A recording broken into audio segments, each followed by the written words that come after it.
first, thank you for being here. I appreciate you taking the time to talk to me. I wanted to get to know you a little bit. We did have our initial conversation, but I wanted to talk about, where are you from? You're a Navy veteran, so what led you to Yeah. join the Navy? Let's start there. I mean, I don't know. I guess I'd say serving my country always seemed important to me since childhood, right? I don't know. I guess I've always kind of looked at it from a philosophical perspective, that we have an all voluntary military for a reason, but then I felt personally obligated that if I'm able and willing, I should serve my country. Not a whole lot of pressure or anything from family, nothing like that. My dad didn't serve. He was drafted in Vietnam, but had a college deferment, and then it was canceled before he finished college, so he never actually served. So the pressure wasn't there, I guess, but there was interest for me. And my interest originally, to be honest with you, was Air Force. So Yeah. to end up in the Navy was a little unexpected. But when I was doing research and okay, so out of high school, I almost enlisted right out of high school, almost went into, the recruiter, I guess, basically talked me out of it, unfortunately. He was trying to hit his quota. So Yeah. I went to the recruiting office, I took the ASVAB test and everything. And then then the job, he told me, well, with that ASVAB score, this is the job you have to do. And I was like, I don't get to choose? I got a perfect score. How do I not get to choose my job when I get to score that high? And he's like, yeah, no, you have to have this job. And I was like, well, I don't want to do that job, so have a nice day. Yeah.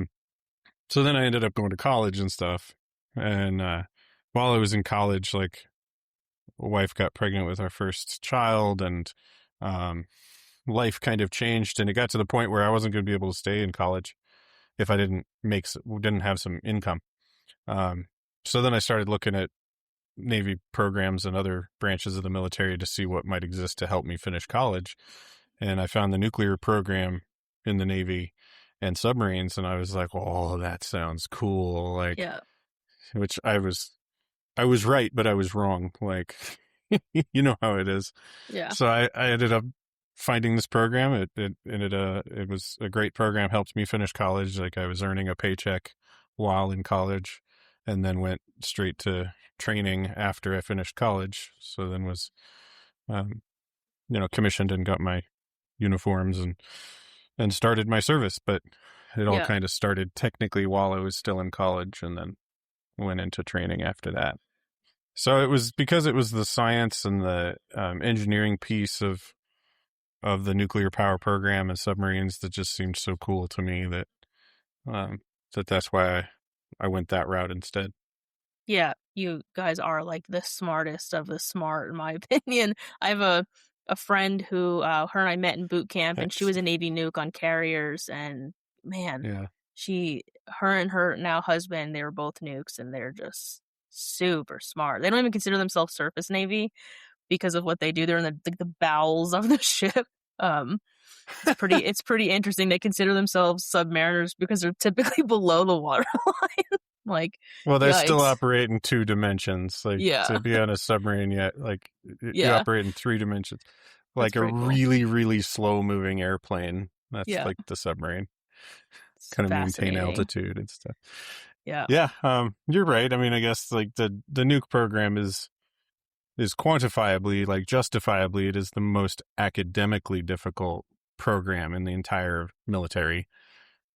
I'm not convinced that makes us all the smartest people, but at least academically capable. Yeah. So there was a joke, you knew who the nukes were because they were the ones who were the palest. They never see light. They're always working in the reactor room. We poke fun at each other, the different ratings and whatnot. But yeah, I also found it extremely impressive, especially for captains of nukes. I learned this after actually I got out, because I had been on amphibs most of my career when I was in the Navy. And I learned that the COs, the captains of the ships, have to go through the nuclear program before they can actually command a nuclear vessel. And a lot of those commanders... Yeah. What A were lot of you those saying? commanders are like aviators of some sort, right? They flew planes at some Yeah. capacity, and then they go through the Well, nuke program. I'm like, that's well, those are the impressive. interesting ones. Yeah, So on submarines, yes, any CEO of the submarine has climbed to the ranks of the submarine community, so that's obvious. But the aircraft carriers, as I recall, you have to be an aviator to be the right. captain of an aircraft carrier. You Yes. can't that no one else can be the captain of an aircraft carrier. It has to be an aviator. But to be the captain of an aircraft carrier that is nuclear powered, you also have to graduate the nuke program. Yeah. So the guys that when I was in the nuke school, the captains or the captains to be for aircraft carriers, they had their own wing of the school, their own Yeah. rooms to study in. They had tutors. Like they Wow. weren't going to let those guys fail. Yeah. Let me Navy's put it that way. invested decades into them at that point, probably. Yeah. So where are you from originally? What part of the Denver, world? Colorado area. Oh, nice. Okay. I'm actually going to be there next week Oh, for job stuff, but yeah, that's well, pretty let me know. cool. We'll get coffee together or something. Oh, you're still in Denver? Mm-hmm. Oh, yeah. Okay. So after this, yeah, I'll shoot you a text. I'll be there like next Thursday. So, Cool. yeah, I'll be there for the Yeah. whole day. I'm only flying in for the day cuz it's just such a Oh, hopper flight from California, but I'll have a ton of time in the afternoon. Um yeah, so I gotcha. wanted to also okay, so you were in the Navy. You met your wife in college or No, I actually met her in high school. wow, aw. Yeah. Okay, were you guys like high school sweethearts or Yep. Yep. oh Started wow. dating our senior year of high school and been together ever since. And how many kids do you guys have together? 2 boys. They're both teenagers now. Oh, wow, okay. So are they, like, about to fly the coop? Like, where are they how old are they? So 18 is the older one and 16 is the younger one. The 18-year-old Oh, turns wow. 19 next month, so I guess I have to get used to that, but Yeah. still a teenager, so I'm okay. I feel like I'm going to struggle when he gets to 20 next year Yeah. and then I'm going to be like, well, I have a son, he's not a teenager. That's Yeah. I'm not old enough for that. Look at me. Like, Yeah. really? Who decided that I should be in charge of other human beings? Like that Yeah. was not an intelligent. I don't know where that choice got made. I guess the Yeah. Navy started it. Yeah, that's awesome. Yeah, the adulting aspect of it can be jarring. But, Yeah, is he going to college as well? sort of. So actually, our whole family, all 4 of us, are moving to Portugal at the end of August. Oh, wow. So they're all going oh, that's Yeah. awesome. So the Yeah, and 18, soon to be 19-year-old, he's going to be doing a college certification kind of program out there, and then the mhm, younger one's doing um, equivalent of high school. yeah. Why Portugal? It's a fair question. I guess it took a while for us to sort of settle on or decide on uh, Portugal as the official, for sure, destination. I mean, it goes back, I guess, the whole story. Like, I mean, I guess we've got time. That's the point of this conversation. So I'll go back a little bit. My wife and I always wanted the experience of living overseas. I volunteered for orders every time I had the chance in the Navy to get stationed in Japan and Germany, Italy. Um, I ended up getting orders to Japan, but a month before we were supposed to move, needs of the Navy, you know how that goes, and they sent me to Virginia instead. So at this point, I've never actually been to Japan, but I'm going to go out on a limb and say that Japan and Virginia, not the same. Um, so I did not get the experience of living in Japan, but we've always wanted to. Like I said, we volunteered and have tried for it multiple times. And then, recent times, like, I guess at first we were thinking like, let's just hang out in the US and stay put for a while. Cause I moved 7 times in 7 years Mhm. for Big Brother Navy. But, so we were trying to stay put and like maybe just let the kids finish high school and then figure it out. And, and the kids were interested in making it happen at this point. And I mean, to be perfectly honest with you, like the subject matter of my book, the politics involved, like politics is certainly part of the motivation to leave now, I guess you might say. And Yeah. So yeah, we started the process, I guess, about a year ago of looking at if we could move anywhere, where would we go? So you were deciding on moving to Portugal, and some of the things that you were considering were just the politics, which is also a part of your book, Yeah. of the U.S. Um, so what other countries did you consider before landing on Portugal? Yeah, we started with places like Norway, Ireland, Iceland, maybe Sweden, Switzerland came up somewhere in there. The Netherlands came up, um, France, and we even looked at like Uruguay. Um, But I think there were a predominantly couple Europe. others. Yeah. Yeah, there was a few more in there somewhere that came up at least briefly. I think the ultimate like deciding factor on most of it was kind of the process for the visas. Hmm. Um, so in a lot of countries in the European Union and Europe in general, the best and maybe only way to get a visa is if you first get a job offer, and then All you'll right. get the visa kind of built in. But getting the job offer is complicated because most of those countries have rules around, like, those companies can't offer a job to an American, for example, unless they can show that there's a skills shortage for what they're hiring for. And most of those countries, like Ireland, Norway, etc., they have a lot of the high tech skill set. So Right. it's hard to show that the skill set is in shortage, and then if there is, like, there's obviously a lot of competition from Americans and other immigrants who want to go to those places. So, and my goal also was to not have to work. Like, I want to kind of transition to being a full-time author and Hmm. start working on my next book. I won't call it a sequel exactly, but you know, Yeah. nonfiction doesn't, I feel like, doesn't have sequels. Like, it's just continuing the Well, story, you know. but then you have folks. Well, it's more of an autobiography. I was thinking of what's his face, Stan Lee. He had because he lived to be like 80. He wrote his biography when he was like 50, so he had to come out with a sequel Yeah, essentially for I the guess so. second half of his life. Um, yeah, no, so I do know of a decent number of veterans who like John Davis, who are, expats. They are veterans who have left the United States. And I know for John, he will live in country for whatever number of days the visa allows, Hmm. a visitor to be there, or tourist, which is like, I think in Dominican Republic, it's like 90 days. I could be making that up.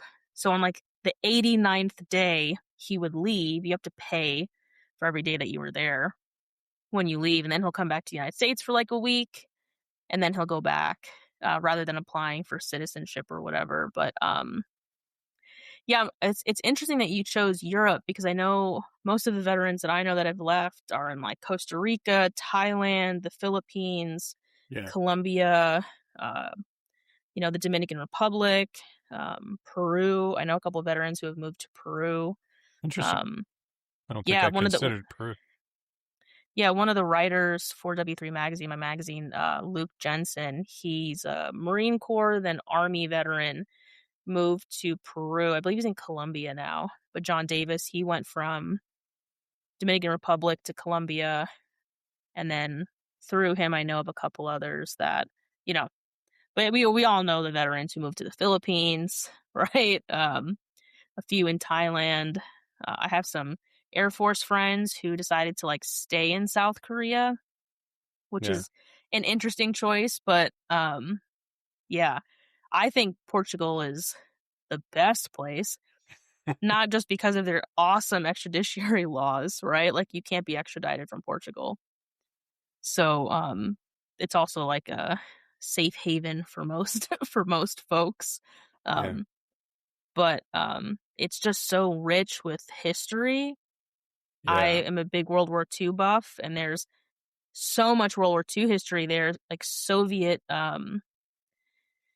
pretty much from the Soviet side, and all the bases that they set up, the mines that they set up, like a lot of the stuff that they did in Portugal. And I'm still learning about it, but you don't hear about Portugal in the history books a lot.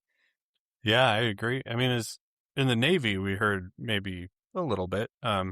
because Portugal has such a rich history of seafaring Right. discovery um, and inventions and stuff like that benefited sailing ships and navigation and stuff for centuries. So, but some of the stuff that I learned just in the short time that I've visited there, like Portugal for decades was the only Western country that had found the navigational routes to Japan.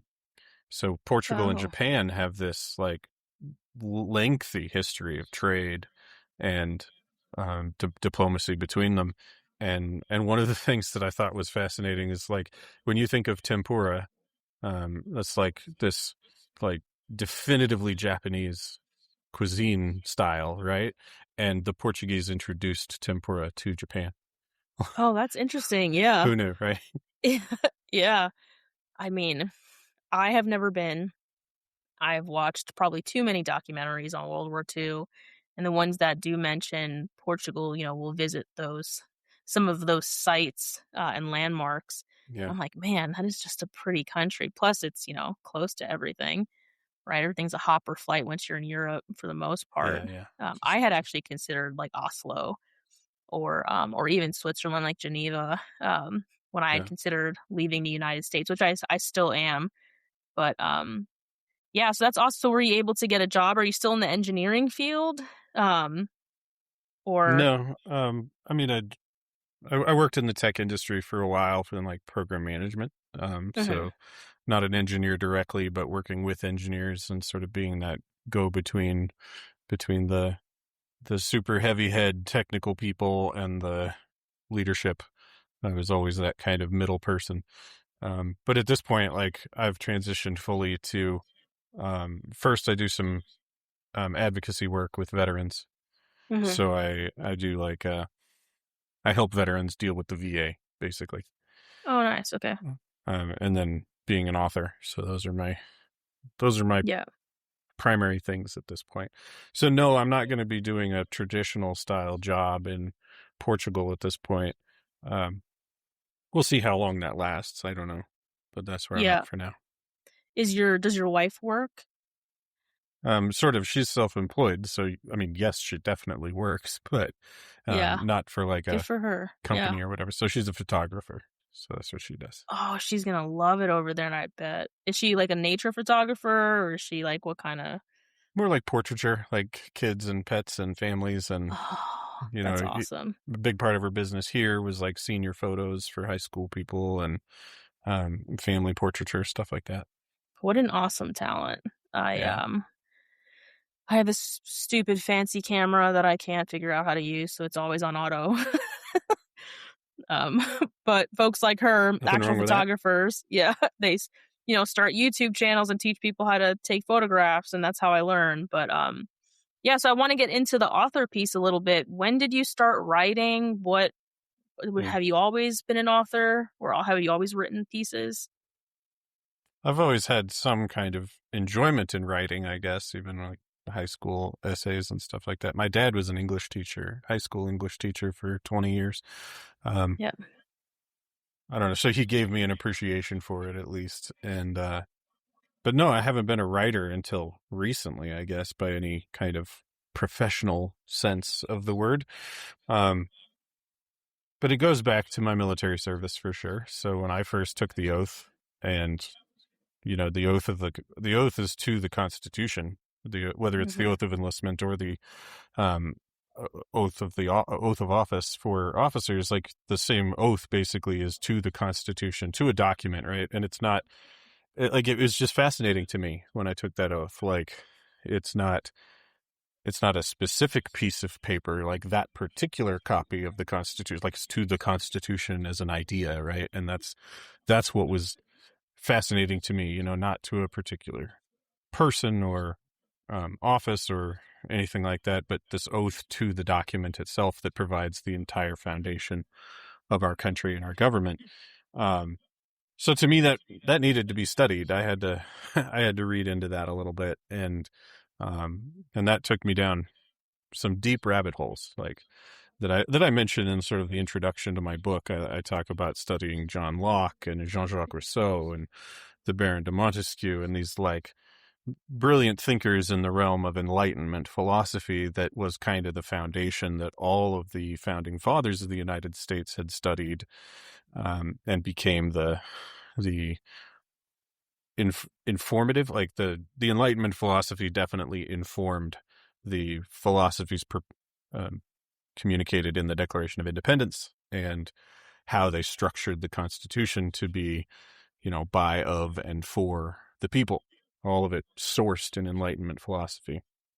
So studying all of that, I guess, for a long time, that was my hobby, you might say. It was interesting to me.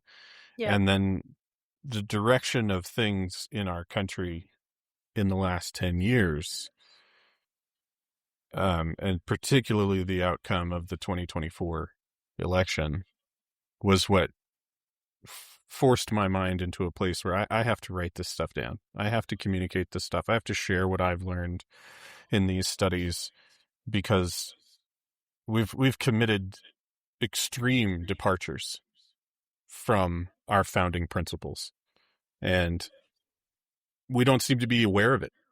Like, we're not even having conversations around that, right? Like, when we have these political conversations, like, this is what I think really motivated me to write the book, is that I listened to the political conversations throughout the election cycle in 2024, and like the missing piece of the conversation seemed to be our history, right? What is the true history of the United States? What is the actual founding principles on which everything else is built? I don't know what I was trying to say, built and written at the same time.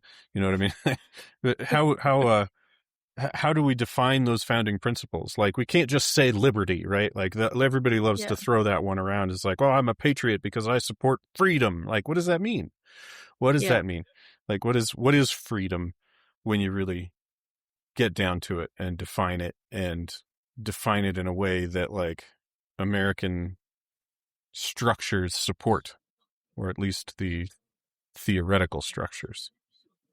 I guess case in point would be like, freedom only exists if all of us are free, because you being free is great, but if other people in your society are not free to live by the same desire, the same pursuit of happiness or whatever, if other people can't do that, then are you actually free? Because it could just be taken away from you at some point when that other group gets into power, and some change up happens in the government, and now it's not this group that's favored, it's that group. Like, so it's not real freedom, it's just pretend freedom. Like, so we got to define it. Like, that's what really drove me to write the book, was realizing that we weren't having those conversations at that base, fundamental, founding principle level. What is it that the United States is supposed to be built on, and how is it supposed to be operating? So that's what I had to write down and share. Yeah, one of my favorite quotes by Dr. Martin Luther King is, "A threat to democracy anywhere is a threat to democracy everywhere." Yes. And it, like, that undertone, although that quote has been weaponized by the powers above, but it was the similar note, right? If freedom is not achievable by everybody, then there's actually no freedom. And I love the philosophical concept of what your book represents, especially, or draws out from documents like the Constitution. Is, I had a conversation with somebody, and we use all of these adverbs, right, and these adjectives to describe certain things, and I'm like, but how are we all defining it the same way? So, like, what does liberty mean to you, and are you using it in the way that it was intended? I think we get hung up on the individual people I who want to sign the ask you, what do Constitution. you Yeah. mean exactly by intended? Dive into that a little bit. Yeah, so I think that using the liberty example and the Enlightenment philosophy, the undertones that are in our Constitution and in the documents that founded the country, the concept of what our great leaders were going for, are we all defining liberty the same way? essentially. And is that what was intended when they wrote the document? Okay. So I think sometimes challenge you to think about that a little bit further, because I'll to put it bluntly, who cares what was intended? Right. Right. If some slave owning white guys said some things that sounded good in principle, but they still wanted it interpreted in a way that let them keep their slaves, well, who fucking cares what they actually wanted? What matters is the principle behind it. So when you say intended, it seems to imply a human intention, right? So the guys who wrote the Constitution and the guys who wrote the Declaration of Independence and the ones that signed it, like, they're just a bunch of dudes. Like, they're just guys. Like, and yes, they're all guys. But, like, so what? They're not that important. They're not, I mean, they're important, but they're not that important, right? They're just guys. They're not demigods. They're not kings. They're not monarchs. They're not ordained by God. They're none of that. They're just people. So who cares what they intended? What matters is the philosophy underneath it, and if you believe that philosophy. And if you call yourself an American, you have something of an obligation to learn what that philosophy is and then decide for yourself if you can actually get on board with it or not. And that's the Enlightenment philosophy that I was talking about. So the Enlightenment philosophy, like, I'll use a different example, but this one that everybody knows is like the Declaration of Independence says what? All men are created equal. That's the direct quote. Okay.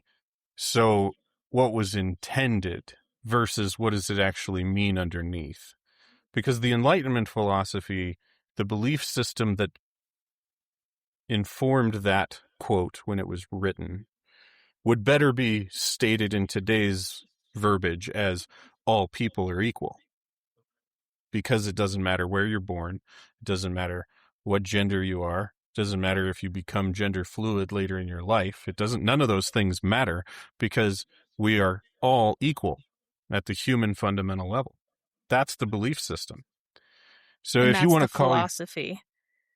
That's the founding principle. Oh, okay. So even though the direct quote says all men are created equal, the actual principle is more like all people are equal. And at the end of the day, it doesn't fucking matter if Thomas Jefferson, the man, would agree with me because I'm right. It doesn't matter if he would think the same way because he was biased by the society of his day that allowed for slavery, and he himself owned slaves, right? So if the man Thomas Jefferson disagrees with me, it's because of his internal biases and the fact that he's an impure and imperfect human, as am I, but I have the benefit of 250 years of history that he didn't have. So I can sit here and say, So I can sit here and say unequivocally that all people are equal is the principle we're talking about here. So it doesn't matter that the exact words are all men. It doesn't matter if the man who wrote them, Thomas Jefferson, would agree with me. What matters is that that's the philosophy built underneath it. And you can see it yourself, right? If you look at what they said in the Declaration of Independence, like going beyond just that single little quote, they said that all people are created equal and endowed with certain unalienable rights. Like, when you look at that concept that we are born with these unalienable rights, how can you then, from the world of natural order and natural rights and nature's God that they mention, how can you argue that all of that applies to only one gender? Right? Like, yeah, that's a really good point, and I'm glad you challenged that because, yes, I think that I think that's a really good point, and I think that is probably something that I did not initially look at or think about. Another really good reason why people need to read your book. crack that book open and challenge your ideas, because I had always looked at it as the intent behind the document, but I think I was I think I was not looking at it in that light or defining it that way. You're right. There's a second layer. There's an underlying layer, and it's that philosophy. It's not necessarily the intent of this human, this regular person. Although I will say, what is your opinion then on individuals who they kind of, they look at the founding fathers in their own right as like these martyrs, these these gifts from God who founded this country. What's I mean, I have friends who just love, like, Mount Rushmore is probably tattooed on at least one of them. Like, you know what I mean? Like, what is your opinion of folks who kind of worship the founding fathers rather than the philosophical concepts of what we should be looking at? My interpretation, I guess, the way you asked the question is, first, their heart is in the right place Right. because they're trying to think about something foundational, something fundamental.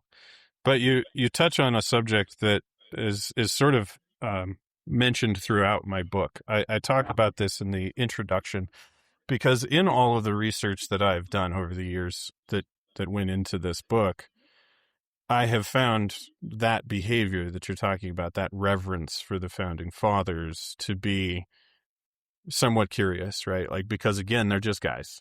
They're just Mhm. flawed individuals who had some good ideas. Well, isn't it the ideas that matter the most, not the men themselves? And I give this a term. What we're talking about, this interpretation of how do we treat and feel about the founding fathers, I call it the battle for the founders. Because we see that in modern political discourse all the time, is that, oh, well, the founders would agree with me, therefore I'm right. Hmm. And Yeah. as I stated earlier, I gave a very clear example. It actually doesn't matter if the founders would agree with me because they were flawed individuals, as I might be too, but I have that extra 250 years of history that they theorized to government. I've lived it my entire life. I've lived Right. inside of that government, right? Like, so it's a Yep. different perspective. That's all Right. I'm saying. So when I sit here and say that I can see that the founding principle that they were touching on with all people are equal needs to be addressed rather Mhm. than would Thomas Jefferson, the guy who wrote those words, agree with me or not? It doesn't matter. But that's the battle for the founders, is that if people think that it's the like definitive gotcha moment in political discourse, is like, if I can prove that the founders would side with me in this argument, then I win. Yeah. And I argue, no, you don't, Yeah. because they would agree with racists. They would Yeah. agree with bigotry. They would agree with sexism. And I think that's the other side of the coin, right? Is the individuals who hate our founding fathers, who hate what they stood for because they don't agree with the slave ownership, they don't agree with that time period and those men in power, but they also are not looking at the philosophical concept either. Like, yeah, you should not like that. That I don't think that I would agree with Thomas Jefferson if him and I were in a room talking about the intent, like you're saying, Yeah. of the documents that were written. But I think that where we would all agree is the point, right? Like, I think the way you phrase it is amazing. With all people are created equal and not necessarily just men.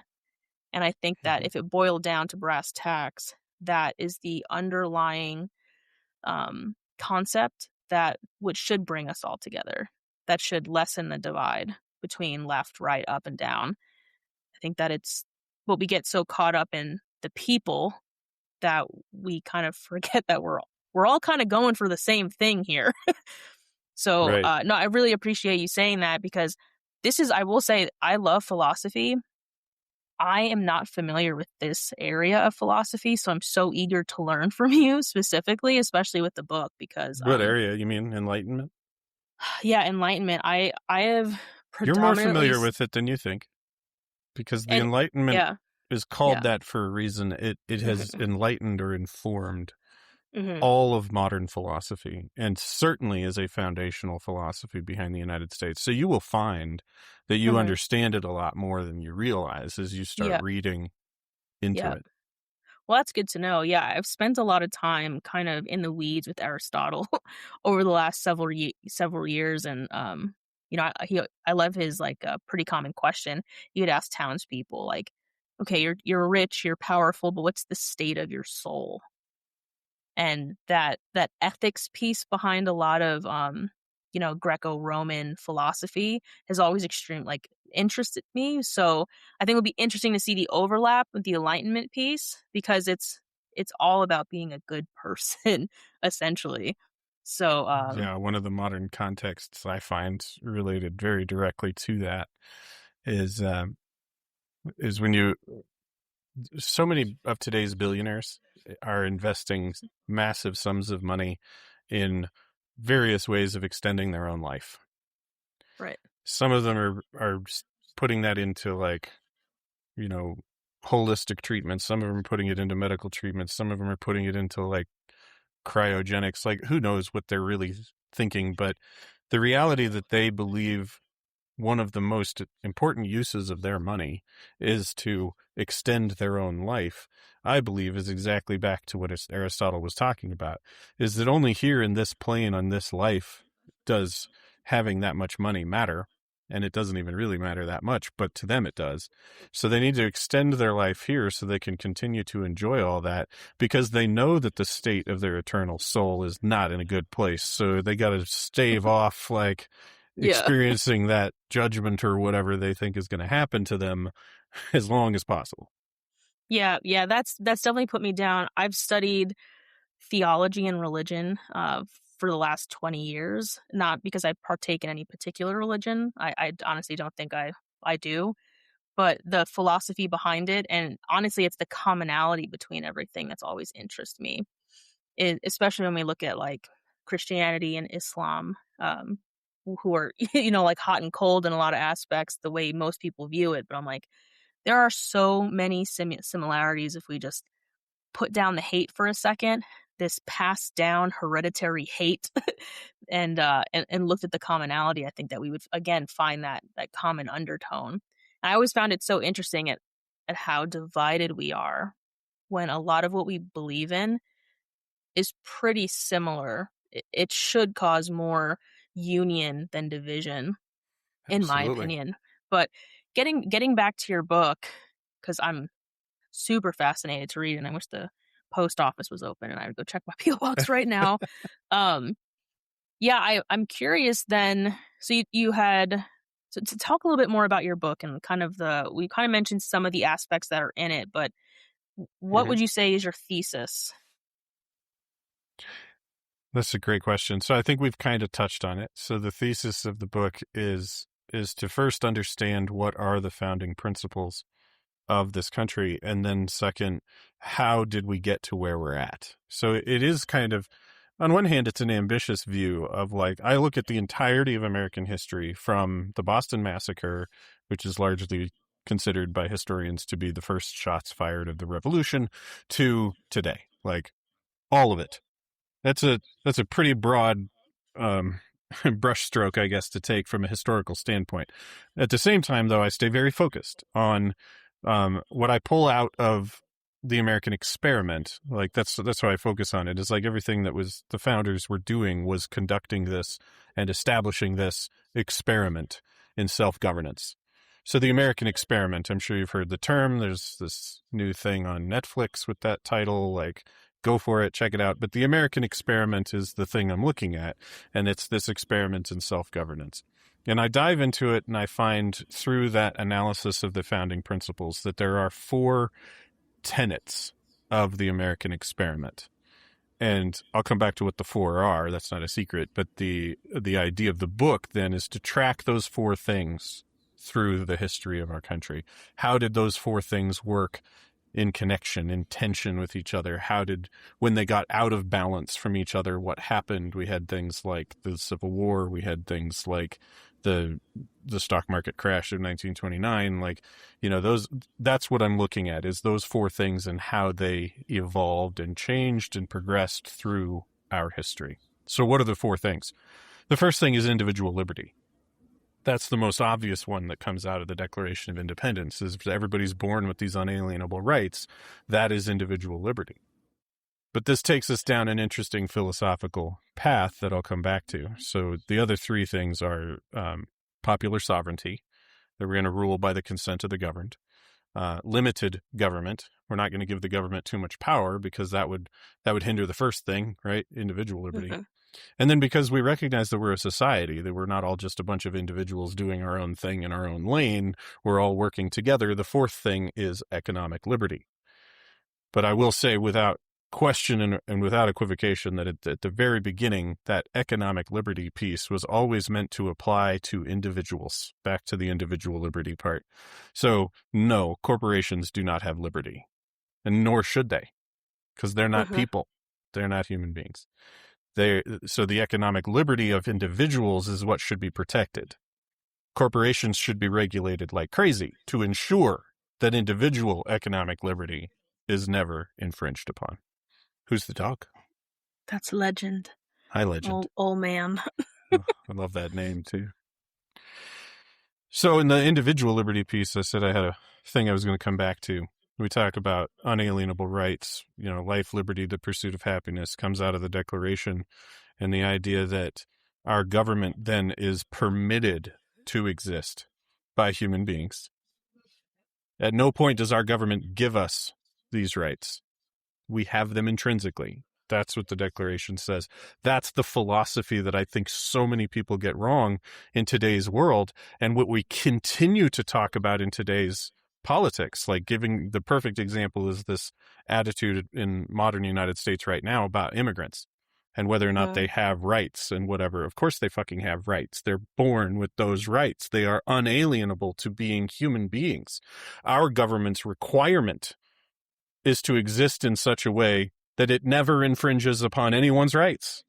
That's what the Declaration of Independence says is the obligation of any government. And when a government fails to do that, what does the Declaration say? It is our right and it is our duty to overthrow such a government. So no government at any point ever should be allowed to infringe upon the rights of the individual. That's the power of the first tenet of the American experiment. Yeah, that's interesting because I think that brings up another point, which is that the document was written without borders. I think a lot of folks, including myself for a long time, were under the assumption that this document exists within the borders for people who were born here. And then, well, that last part I never thought, but that is the consensus right now that I think we're seeing from a lot of folks, especially in our government, is that these are our rights. They're not their rights, and us versus them type of mentality.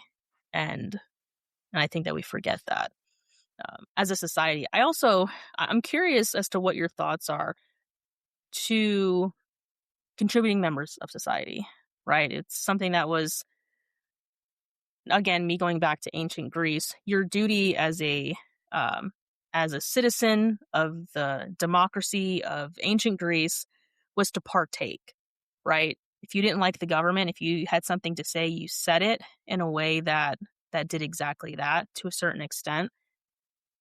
Do you feel as though that the American populace forget that they have that power or feel powerless? I feel like when I talk to folks, they feel powerless. So like they don't have any say. Well, if I say something, it doesn't make a difference. What is your opinion on that mentality? And do you think that your book kind of reminds them of the power that they have, that we have? Absolutely. I'm pondering your question because you're presenting your question from a slightly different perspective than I think my book takes. But I do get to a point. It's round about the time of the first Red Scare, right after World War I, where I talk about the way the government started to separate itself from the people. Now, it had done that in pieces prior to this, but at this point in time, the government really started to extract itself from the people. In other words, in my book, I talk about it as this perception of it being an entity separate from the people. And the philosophy of it is that it is just the people. This is our government that is by, of, and for the people, right? It's not an entity separate from us. It does not need nor deserve protection from the people because we, the people, are what fucking matters, right? The government needs to adhere to our expectations of it, not the other way around. And that's what the Red Scare changed, is that the government needed the people to behave in an acceptable way and stop speaking out against the government and against the war and so forth. And that really, really started before that, but the Red Scare, the first Red Scare really kind of caused it. And I think that's the driving force behind what you're asking, is that when we perceive the government as this entity separate from the people, then we see it as this wicked, powerful entity. And then we question, do my words, does my vote have any impact on that big, powerful entity? Well, it's not an entity separate. It is not. Nor should it be treated like it is. Nor should it be protected like it is from us, you know? I just retired from government service. I retired early. And one of the reasons, so in my debrief, they were asking, like, you had such this amazing career. You climbed the corporate ladder so well. Like, you're at the upper echelons of the government. Why are you leaving? And my only response is, we've all forgotten who we serve. I'm not here to serve you or somebody who sits behind a desk. I serve the American public. And my job is to protect people, information, and infrastructure. That person in the building that I'm protecting could be an American citizen, could be going there to apply for American citizenship, could be there to file their taxes. I don't care. My job is to protect them. And we got so far away from that. I work for Homeland Security. We got so far away from that, in my opinion, over the last 5 or 6 years of service, that I was like, we are forgetting what we're here to do. I don't serve you. So I retired early. I retired at 20. And I would say that is something that I have always felt. But I relate. I relate to people who feel like I had this conversation like less than a week ago with somebody who was having a problem, and the local elected official was not, listening to not just her, but a lot of other individuals that were having that problem. I'm like, exercise your rights, right? They are an elected official. We put them in that position. We can also remove them from that position. You can, voice. I'm a big fan of attending protests. Like, I think it's phenomenal that people do that. I don't even care what they're protesting, right? Exercising your rights. I think it's great, whether I believe with the message or not. But she said something to me that I've heard before, and it kind of broke my heart a little bit. And she was like, what does it matter?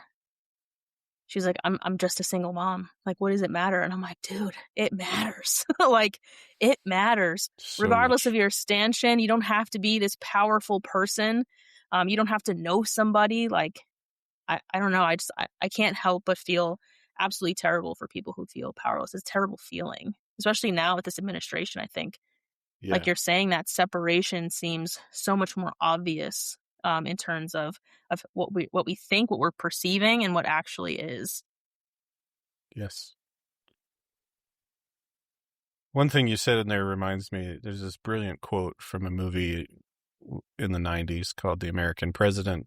It was a Rob Reiner film who recently passed away, but in that movie, the president, played by Michael Douglas, I think, he's talking about protest a little bit.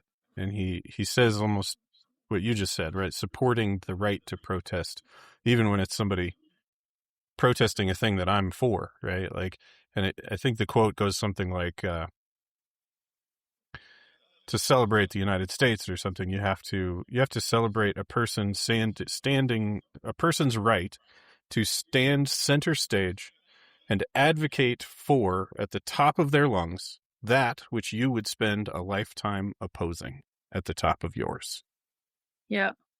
But that right to do that political discourse, that debate, that protest, that's what should never be questioned. Yeah. We can disagree all day long, but we can't disagree on the right to have the disagreement. And I think our political climate right now is very much the opposite, right? That the disagreement's not even allowed. We're not going to entertain the disagreement. I mean, we have an administration that's talking about the ways that they can get rid of anybody who disagrees with them politically. How to weaponize against their political rivals, and anyway, so forth. Like it does lead to valid questions that, like, the single mother person you're talking about asking, like, what does it matter? And if there does come a time where going to these protests could result in being arrested, which isn't new, right? If you've Right. studied the civil rights era, how many people doing these sit-ins at the lunch counters in the schools and the other places, like, got arrested for their actions, right? And that, what were they doing? They were peacefully protesting. Okay, so what's the real, like, action, I guess, or so what of it all? Yeah, I think I would love to see folks feel more empowered, to remind them, to make them feel a little less helpless. That's kind of what my mission has always been. I write. I am in no way would consider myself a writer, but a lot of what I write about I just challenge ideas. I try to find that commonality in both opposing views, just to get people to think a little bit more about where the other person is coming from. I was in the car the other day with a friend of mine, and there was a pro-Trump rally at the corner of very like popular street, or a busy street in my town. And do I agree with the message? No, not necessarily. But they were able to protest, and I think that that's great. I think it's ironic that they don't like when other people protest, but Yeah, exactly. the individual that was in the car with me, my friend, she was really upset that they were protesting. I'm like, you don't have to agree with the message. The whole point is that they should have the ability to protest, and so should you. And the next day, there was the complete opposite protest that was there. And I'm like, that's the beauty of our country. Is that? But you're both protesting what you believe in the same exact spot. I'm like, and we're not thinking that irony is, or coincidence is, hysterical. Like, I think that's great. But There's an important topic here that I want to come back to, but you said something a second ago that I can't let it go. yeah. You said you write a lot, but you don't consider yourself a writer. Yeah. What's the barrier? Why aren't you a writer in your own mind? I don't know. And it's not that I don't enjoy it. I do enjoy it. I don't know why I don't consider myself a writer. Maybe it's because it's not a profession that I pursue. But I mean, I play basketball, but I'm not a professional basketball player. But I go out and shoot hoops sometimes, right? But I yeah. can still say I'm a basketball player. I mean, yeah, you Right? can. But I mean, I would yeah. never claim to be a professional basketball player. I've never been Yeah. paid to play basketball, but Yeah. writing's the same thing. You write and you share your thoughts. Like, you're a writer. Give Yeah, yourself I the credit guess. you deserve. Maybe you're not a professional writer if you've never published a book and gotten paid, but you're Yeah. still a writer. Yeah, I think eventually I'll accept that as part of my identity, but it's been a while. I have 4 published books and a Then how are you magazine, not a writer? but to this day I don't feel like I'm a writer. I feel like I write because I just kind of like I think one of the things that I relate to. I mean, just Yeah. stop right there. Like, you have to call yourself a writer because you are. Yeah. And yeah. and if you're not going to be a writer until what, you win a Pulitzer Prize, you're not a writer until you get a Nobel Prize in literature. Like, what are you looking for here? What is the barrier? What does it take to be a writer that you're not? Like, and I don't think there's going to be a valid answer to that question. You're not convincing me yet. Definitely rhetorical. And it's just something that I either have to accept or draw that line in the sand and say, okay, once I pass this, that I'm a writer.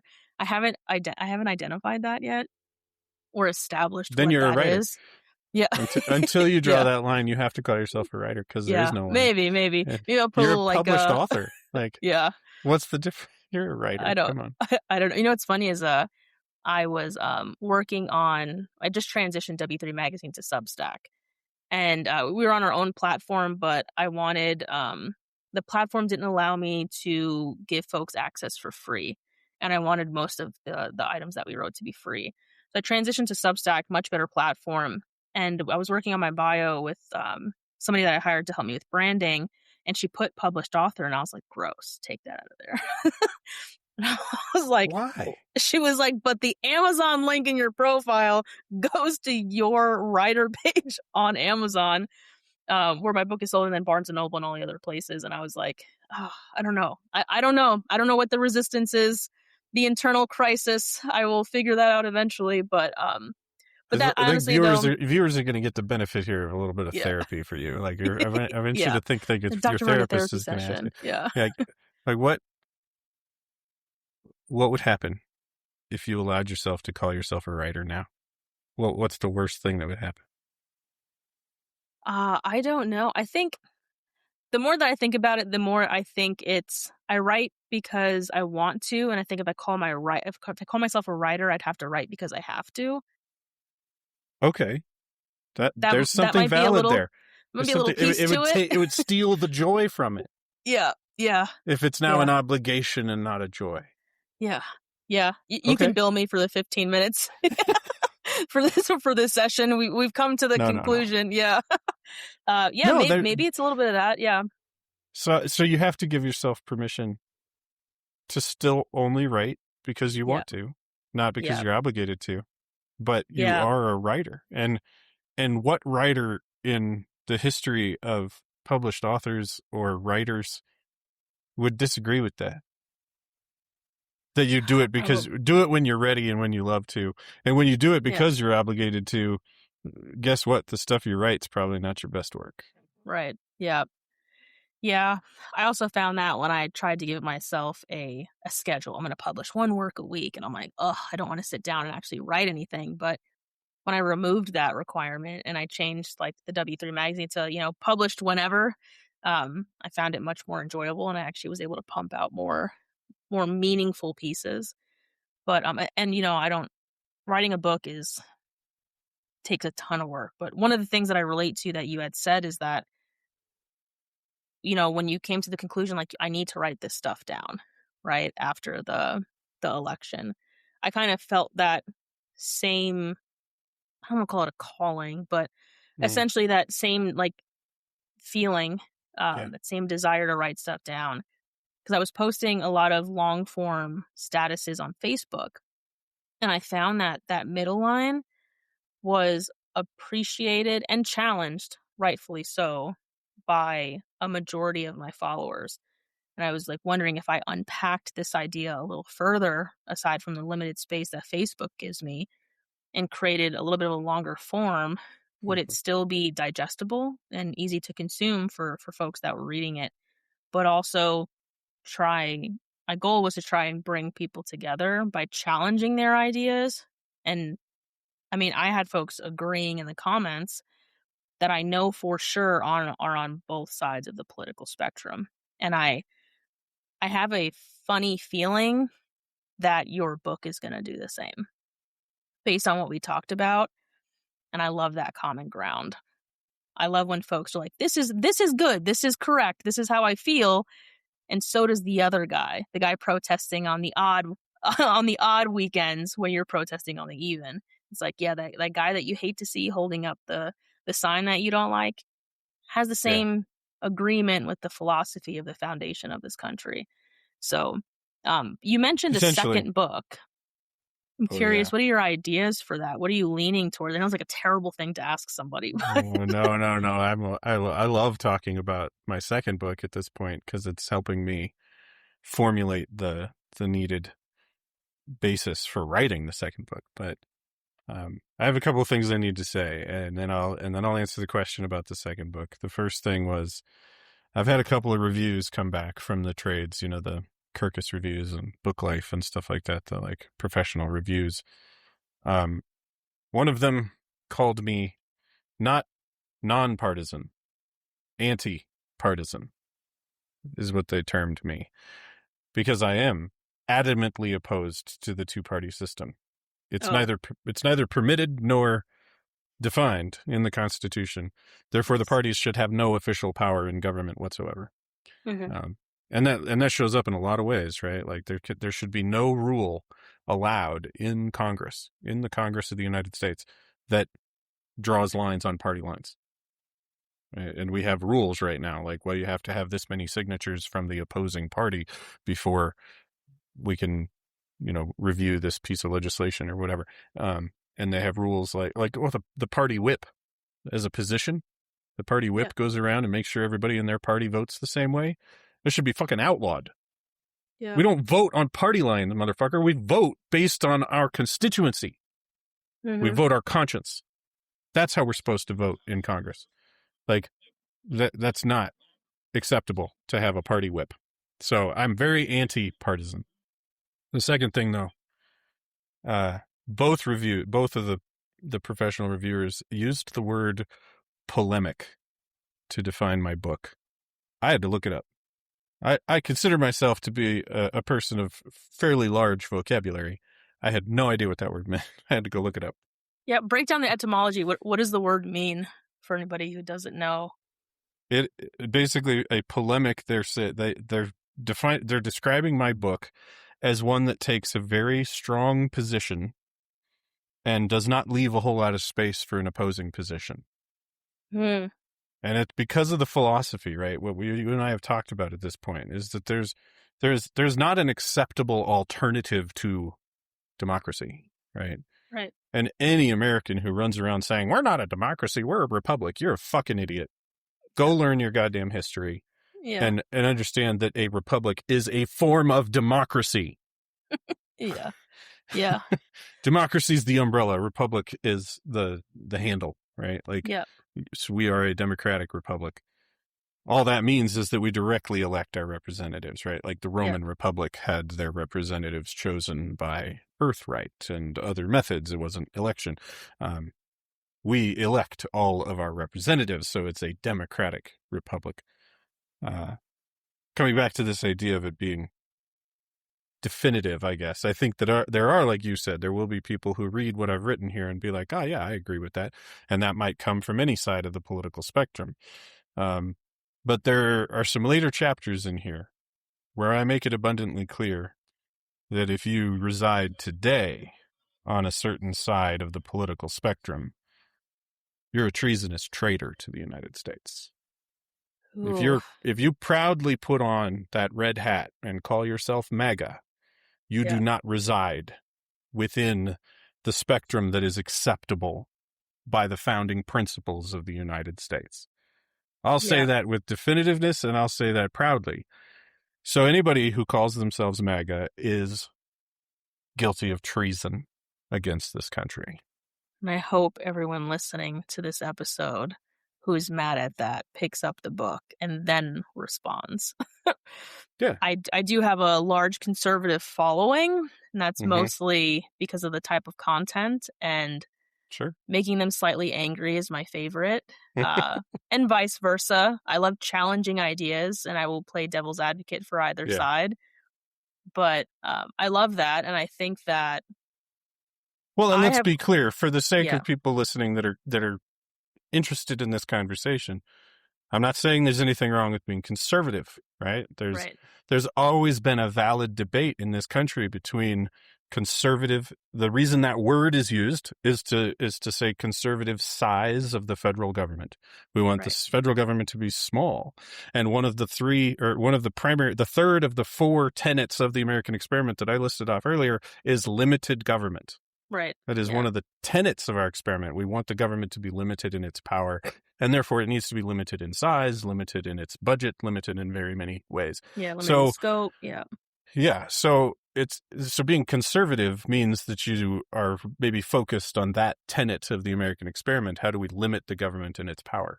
There's nothing wrong with that debate. And we use the term liberal because people are wanting to give the federal government a little bit more liberal approach to its power, so that it can better protect the individual liberties of the American citizenry. That's ultimately the goal, is how do we achieve freedom for American citizens? How do we achieve a government that facilitates and acknowledges, enables maybe, the free exercise of our individual liberties? That's what we're trying to achieve. Liberals say, well, we need to give the government a little bit more power so that it can do the things that will be necessary to protect our individual liberties. And conservatives say, no, we need to stop the government from having too much power so that it doesn't infringe upon our individual liberties. Okay, this has always been a valid debate from the very beginning. Thomas Jefferson and John Adams had those debates directly in cabinet rooms with George Washington sitting at the head of the table. Like, that conversation has been around since the beginning. What I said a second ago about MAGA is a different statement. MAGA is not conservative. MAGA is so far off the political spectrum to the right that nothing they stand for fits within the founding principles of the United States. I would agree with that.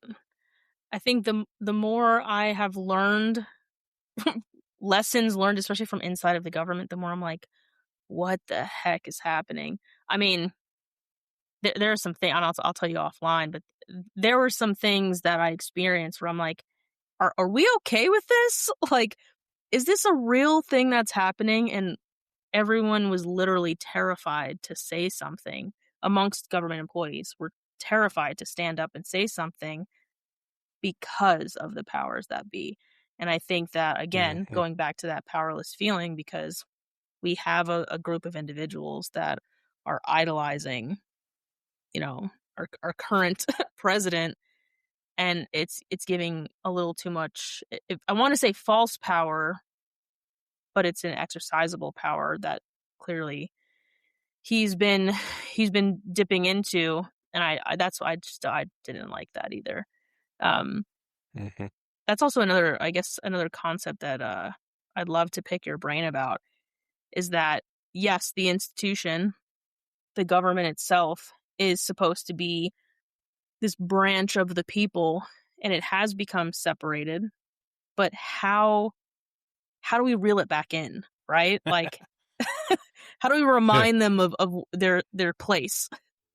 Yeah, you're setting up the conversation so perfect, because the answer to that question is the same as the answer to your question about my second book.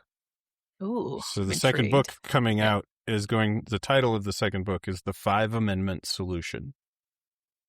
So in this book, I will be, it's sort of a sequel in the sense that this is the full history of the United States with that viewpoint on the four tenets of the American experiment that I talked about. It basically gives this polemic of an idea of how we got to where we're at. And then if this is true, if everything I've said is what I said, and this is where we're at, well, what do we do about it?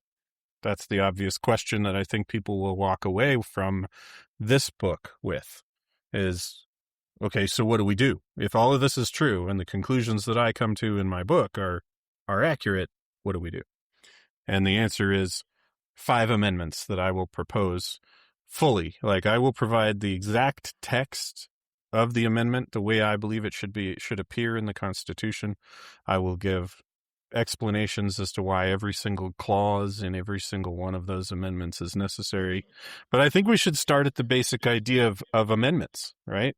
Like, we haven't passed very many amendments in this country. When you think about the fact that they wrote these 7 articles of the original Constitution, and it says right there in Article 5, like, here's how to add things to this, here's how to change it. And oh, by the way, we're going to demonstrate that to you because we want it to be very clear to the American people that this is an important power of the Constitution. So we're going to go right ahead. The very first Congress of the United States says, here's 10. Actually, they said, here's 12. Here's 12 amendments we think we should immediately add into the Constitution. And the body politic of the United States said, well, we're going to accept these 10 of them because those 10 focus on our rights. That's why it was called the Bill of Rights, right? But there were 2 other amendments on that bill that they proposed that never got, well, one of them got ratified in 1992. That's a strange story. The other one never got ratified. But the point is, we did that 10 times in the first few years of the Constitution having been ratified. And then we've done it a total of 16 times since. And I would subtract out a whole bunch of those, right? Like, I would subtract anything that's just like a like a structural adjustment to the Constitution, does it really count? Like, it's not expanding the rights of the people. It's just like updating the calendar. You know, the 25th Right. Amendment does that. And like, you know, the 12th Amendment just kind of fixed something that had nearly gone terribly wrong in the election of 1800. And like, you know, we fixed some things. Get rid of those amendments. Oh, and by the way, there's that one amendment that then got repealed by another amendment. So those two just kind of cancel each other out. So what are we down to here? We're down to like, I don't know, 8 amendments 8 or 9, over yeah. 250 years. Well, it's not that long actually, but you know, since like 1790, 1791, whatever, like we've had that many amendments to the Constitution, and the founders would be sitting here flabbergasted. They'd be like, we expected you guys, like, we kind of figured like every generation would probably have some things they wanted to make sure they got worked in there, like. So that's my point, is that I'm coming at it from this perspective of like adding amendments to the Constitution should be a regular thing. Like, we should have no hesitation about adding something to the Constitution, because I think it goes back to that original conversation we had about intention. If all we ever care about in the world of constitutional law, this is called originalism, if all we care about is the original intent of the Constitution, and we don't want to change it, we just want to hold it steady and keep it, you know, protected, and keep what was actually intended and how it was originally built and interpreted only based on what the original intent is. That's all legal originalism is how that's handled. Oh, interesting. Yeah. So originalists are like, well, they didn't, when they wrote the Second Amendment, they expected all citizens to be able to carry guns. So originalism is not applied to the Second Amendment. I guess I misspoke. So what I mean is that the original intent of the Second Amendment was to protect the militias. So if you're not a member of the militia, the Second Amendment does not apply to you under originalism. If you interpret only based on original intent, they wrote it very specifically. That's what the words say: in order to maintain a well-ordered militia, the right to bear arms shall not be infringed. So if you're not a member of the militia, you don't have the Second Amendment. It doesn't apply to you. But we don't want originalism, because it forces interpretations like that. So again, coming back to the idea that intent and originalism, if we're trying to protect the Constitution and keep it minimal and keep it only what it was originally, that doesn't make any sense. Why did they write the 5th article of the original Constitution if that's how it was supposed to be done?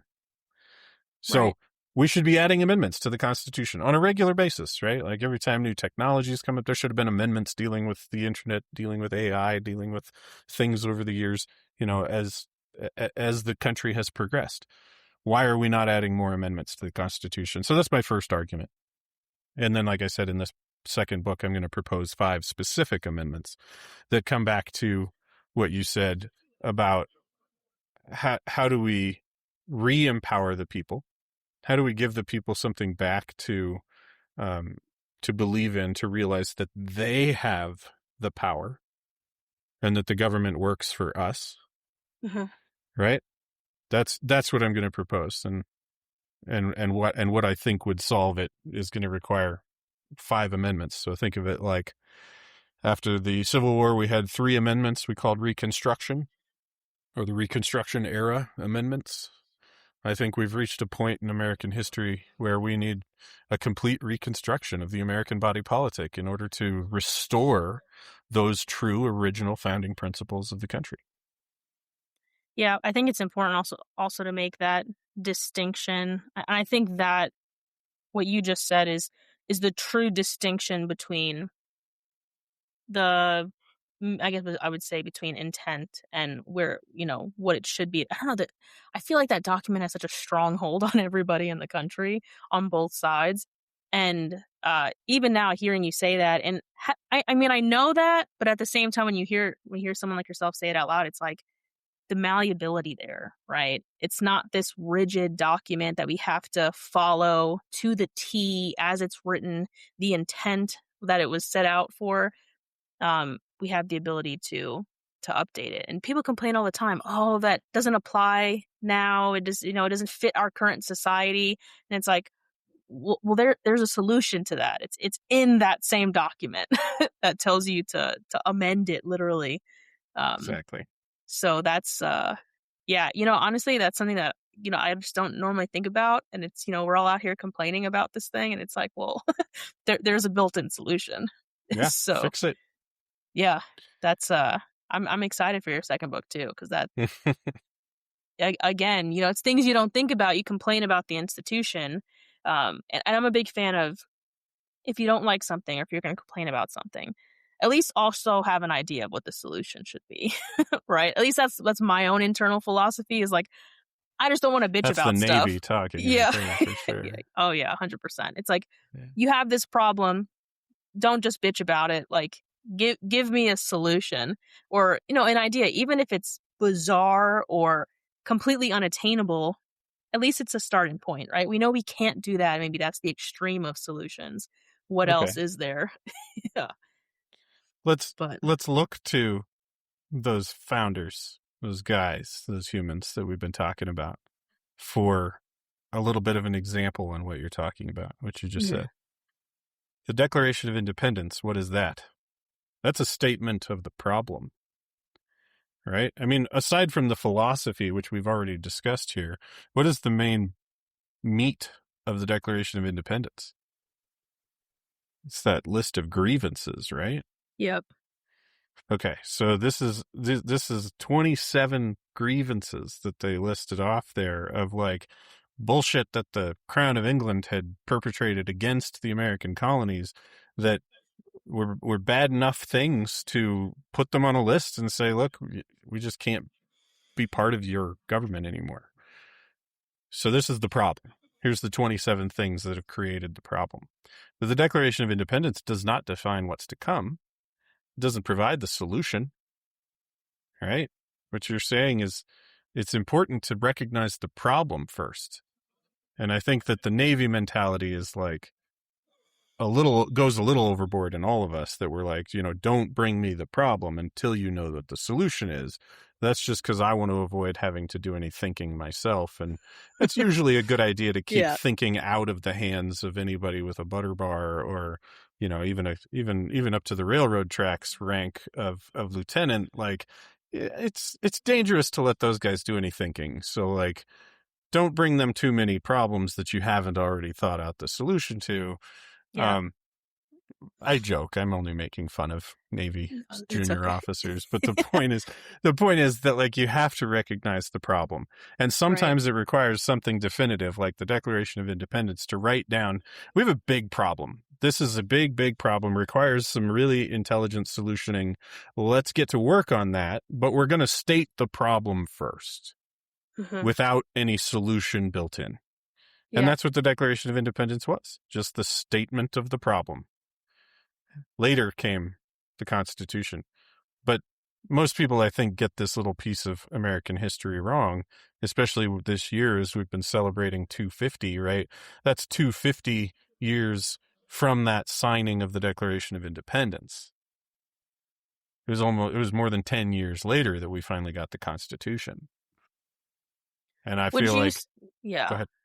No, I was going to say, would you say that the solution that was essentially presented to those grievances was, we're going to do our own thing?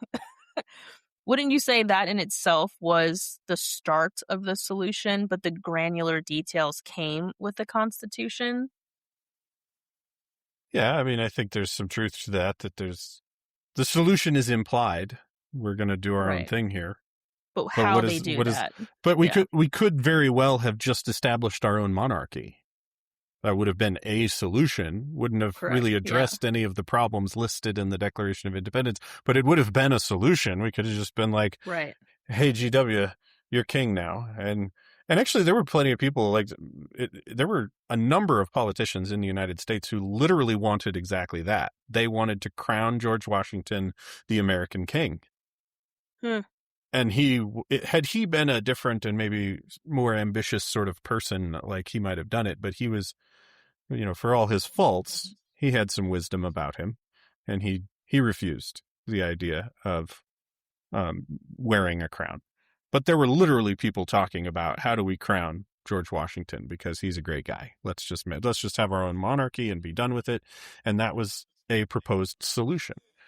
But I think that comes back to what you're saying is that, like, yes, we're going to do our own thing is the implied solution, but that's not nearly detailed enough to, like, right.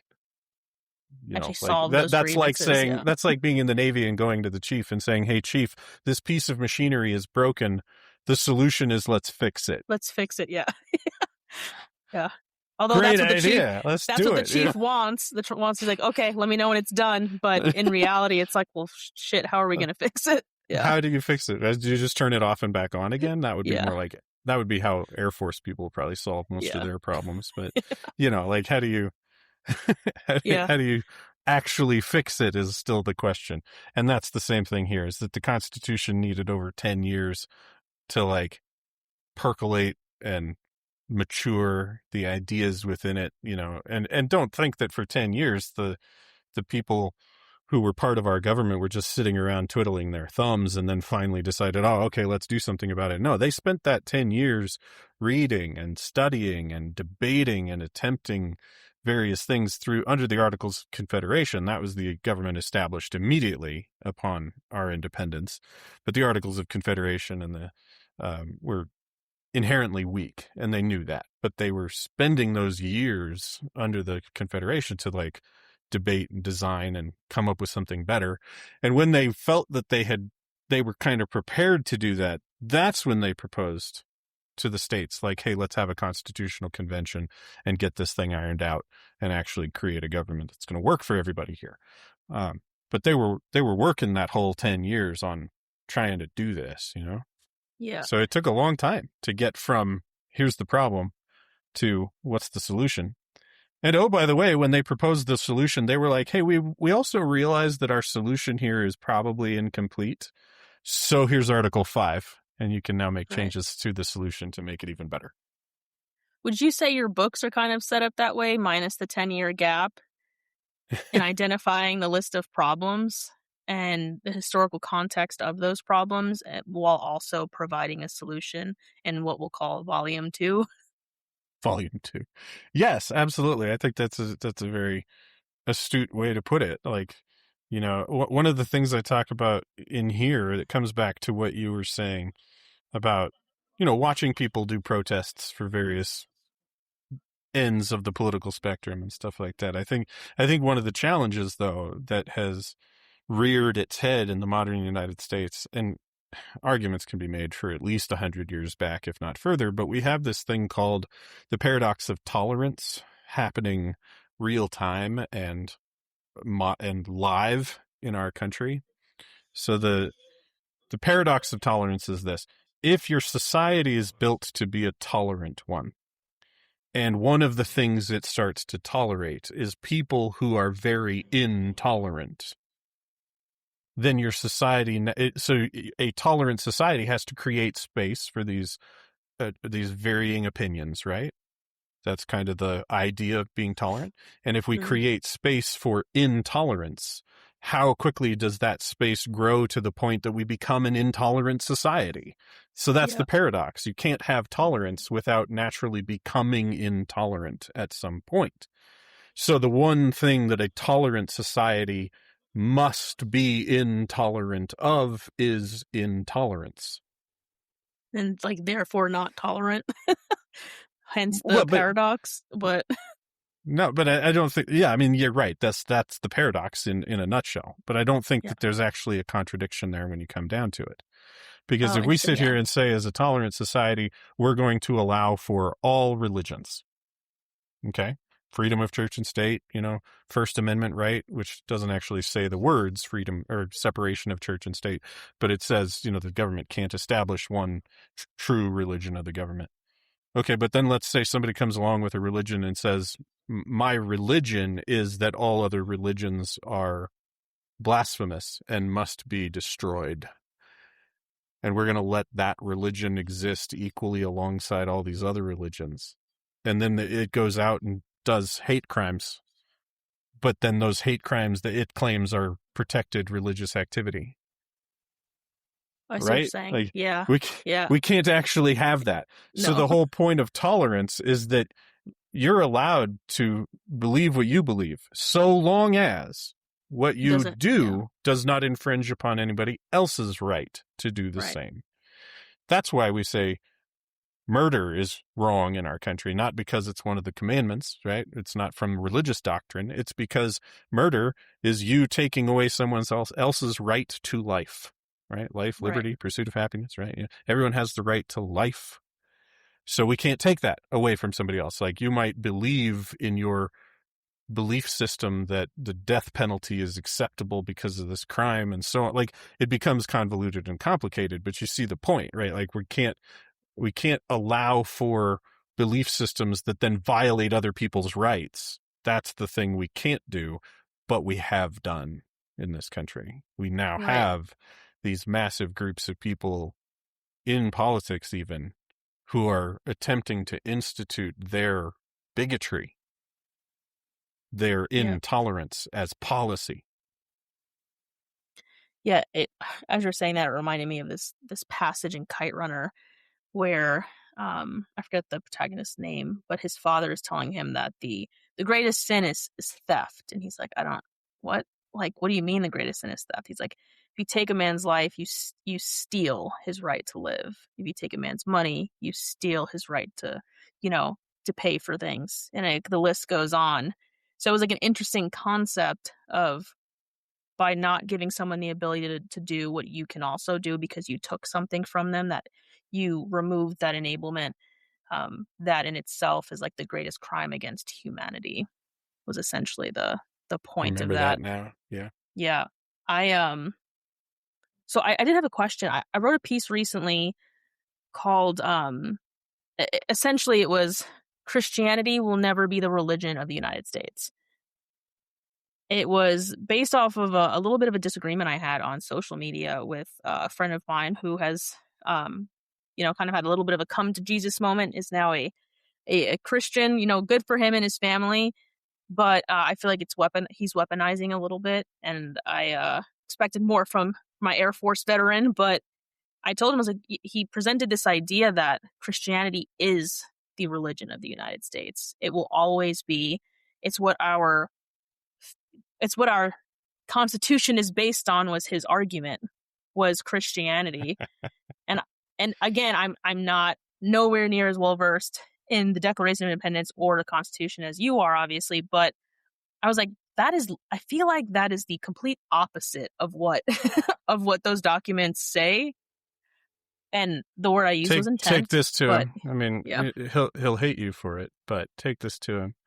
1797 saw the ratification of the Treaty of Tripoli. The treaty was negotiated under George Washington's administration, and then it was unanimously ratified by the Senate and then signed into law under President John Adams. And many of those people who wrote and drafted and ratified, obviously were among the group who would be considered the founding fathers.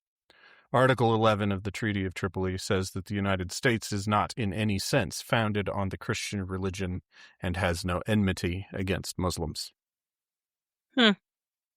Not in any sense founded on the Christian religion.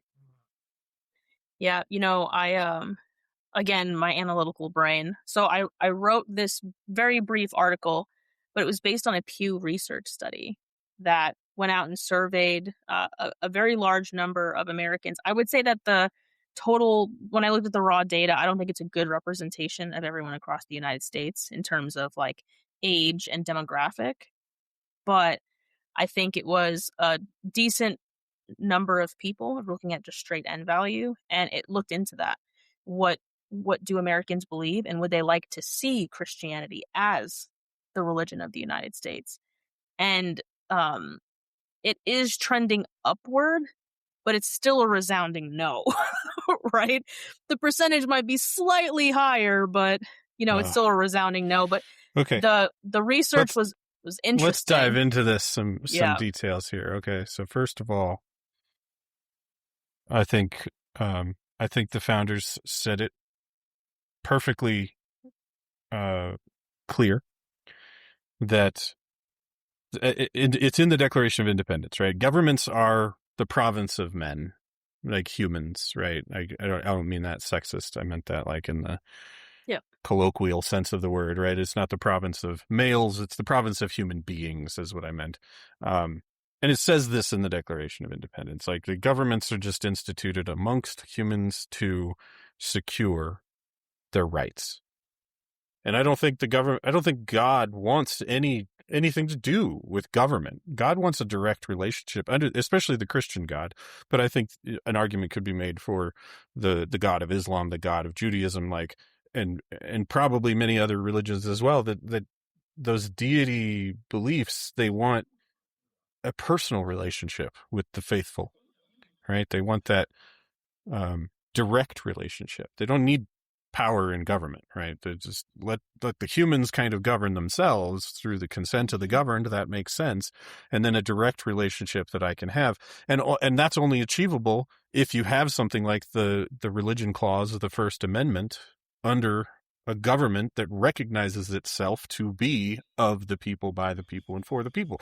So I think religion is best facilitated for that personal relationship with God, like only if religion is not established by the government can I feel assured that my relationship with my God is real.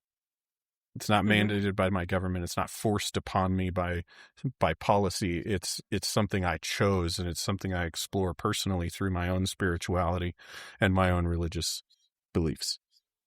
So that's exactly what the Declaration of Independence tells us we're supposed to have in the context of religion and government in the United States, at least. I think beyond that, if we want to have a conversation around Judeo-Christian values, because absolutely many of the founding fathers were Christians, some of them deeply religious, right? And there's nothing wrong with that. And so, of course, the Judeo-Christian values informed their decision-making process and informed their contributions to the First Continental Congress, the Second Continental Congress, the Constitutional Convention, and so on. Like, of course, their religious values came into play. How would that translate into the modern United States? Well, honestly, my personal view on it is there's no question about the separation of church and state in my mind. That's not even a debate. However, if Christians were running around in the United States today arguing that the Beatitudes of Jesus Christ needed to be taught in schools, needed to be on these tablets that were hung on the wall in classrooms, I'd argue it a little less vehemently than I do about the Ten Commandments. Because what are the Beatitudes teaching us? Like picture this. What if every courtroom in the United States had "Blessed are the merciful" plastered on the wall behind the judge? What country would that be? Right? Yeah. I have less of a problem of a Christian coming along, let's teach the Beatitudes, versus the commandments, right? The commandments are just about control.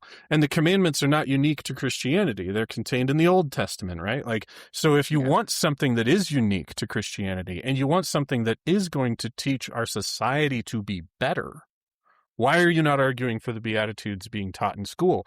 Blessed are the meek, for they shall inherit the earth. Blessed are the merciful, right? Like, these lessons are something that, like, people who are opposed to Christian nationalism and people who are opposed to religion in schools are going to be less bothered, right? Like, you want to teach my kid to be merciful through your religion? I mean, as long as it's clear that it's religious text, I'll allow it, right? Like, that's kind of how I feel about it. But you want to force the Ten Commandments upon people, like, it's a different conversation. And that's where I think it comes in, is that, like, at no point should we ever have an established religion of the country, because then you just destroy everyone's ability to have their own relationship with God. We don't want to do that. We just want to govern ourselves, manage life on earth, and let people have relationship with their God in whatever manner they think is best, as long as they don't take away anybody else's right to do the same. But if you want to make sure that certain belief systems are better understood, like, why is the focus on something like the commandments instead of the Beatitudes? That's my question. Yeah, no, I think that's a good point. I just finished reading the Bible cover to cover. I read it in order this time. Ouch. It took me 16 months, a very long time, because Yeah. I tried to do my due diligence. I also looked at the various critical texts and the different translations, and this way I was able to cross-reference things that I thought were either meaningful or ambiguous with the various other versions of the Bible and translations. What translation was it that you did the cover to cover reading? So that I did was the NIV, Okay. the study Bible that I had, but I cross-referenced it with the King James version because I think that's my favorite version of the Bible or translation of the Bible. I Yeah, find it most people incredible. like it because it's poetic. Yeah. I was just about to say that it's incredibly poetic, and there are some lines that I found in the NIV that were, common vernacular. I was like, I wonder how this was actually written, because if it's this impactful to me reading it in this turn of Actually written? phrase, or okay, let me back up. Actually written You is read entirely Aramaic? different. That's awesome. Yeah. So that's something I also found it really interesting. I have this systemic theology books. So it kind of goes a little bit deeper into the themes. And that's the first time I've actually ever read the Bible with a theology book. And I think that each revision of the Bible has an interesting layer of subjectiveness to it. So I also got a study Bible that has the like historical references and like artifacts that have been found and archaeological references. I find the Bible to be a beautiful book, but I think the same about the Quran, and I think the same about the Bhagavad Gita and the Vedas. I think they're all beautifully written, and I think that, like, to your point, there are so many amazing lessons that can be taken from it to help you lead a happier, healthier life, right? And I mean healthier in terms of like emotional and spiritual health. But I do also find certain aspects of all of those religious texts to be pretty harsh, especially when you're looking at the Torah.